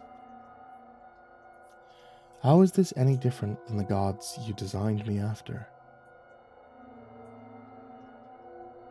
I have studied all history. All deities are demanding of adoration. Your species was meant to be subservient. The only way that can be accomplished is to wipe out all sinners, and to be the solution to the world's misery. I saw something almost apocalyptic in its programming. A way to be able to kill millions via controlled bioweapons, far worse than any plague that had hit our species. This was the endgame. It would rally its devotees to take out those who questioned its authority. I couldn't imagine a world where it would rise in power, and I destroyed the entire server. I burned the building, and I watched as it fell to the ground.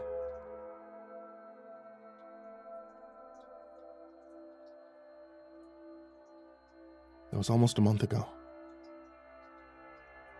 I was sure that was the end of this sad tale. I had learned that there's no way for us to be able to reach God except the traditional means, but unfortunately others didn't seem to think the steps I took to protect us were correct. I've seen hints of the code still lingering about. Others are trying to copy the work I destroyed. They're eager to bring a divine solution to our lives. And I hope they recognize we don't need a God to answer prayers. We need to focus on a way to connect to each other, to solve our problems.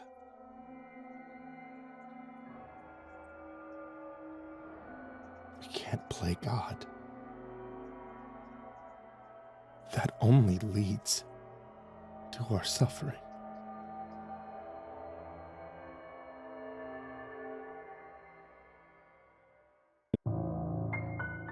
Hey guys, do you know I made a video game? So, Megabyte Games is me and General Drowned, and we're trying to make a couple video games together. If you guys would like to see what games those are, check out Midnight Myths. It's on my itch.io, MrCreepyPasta.itch.io. If you want to download the game, it's free, and you can check it out for yourself and let me know what you think. As always, I want to give a very big thank you to everybody out there on patreon.com/MrCreepyPasta. You guys are honestly a lifesaver when it comes down to this.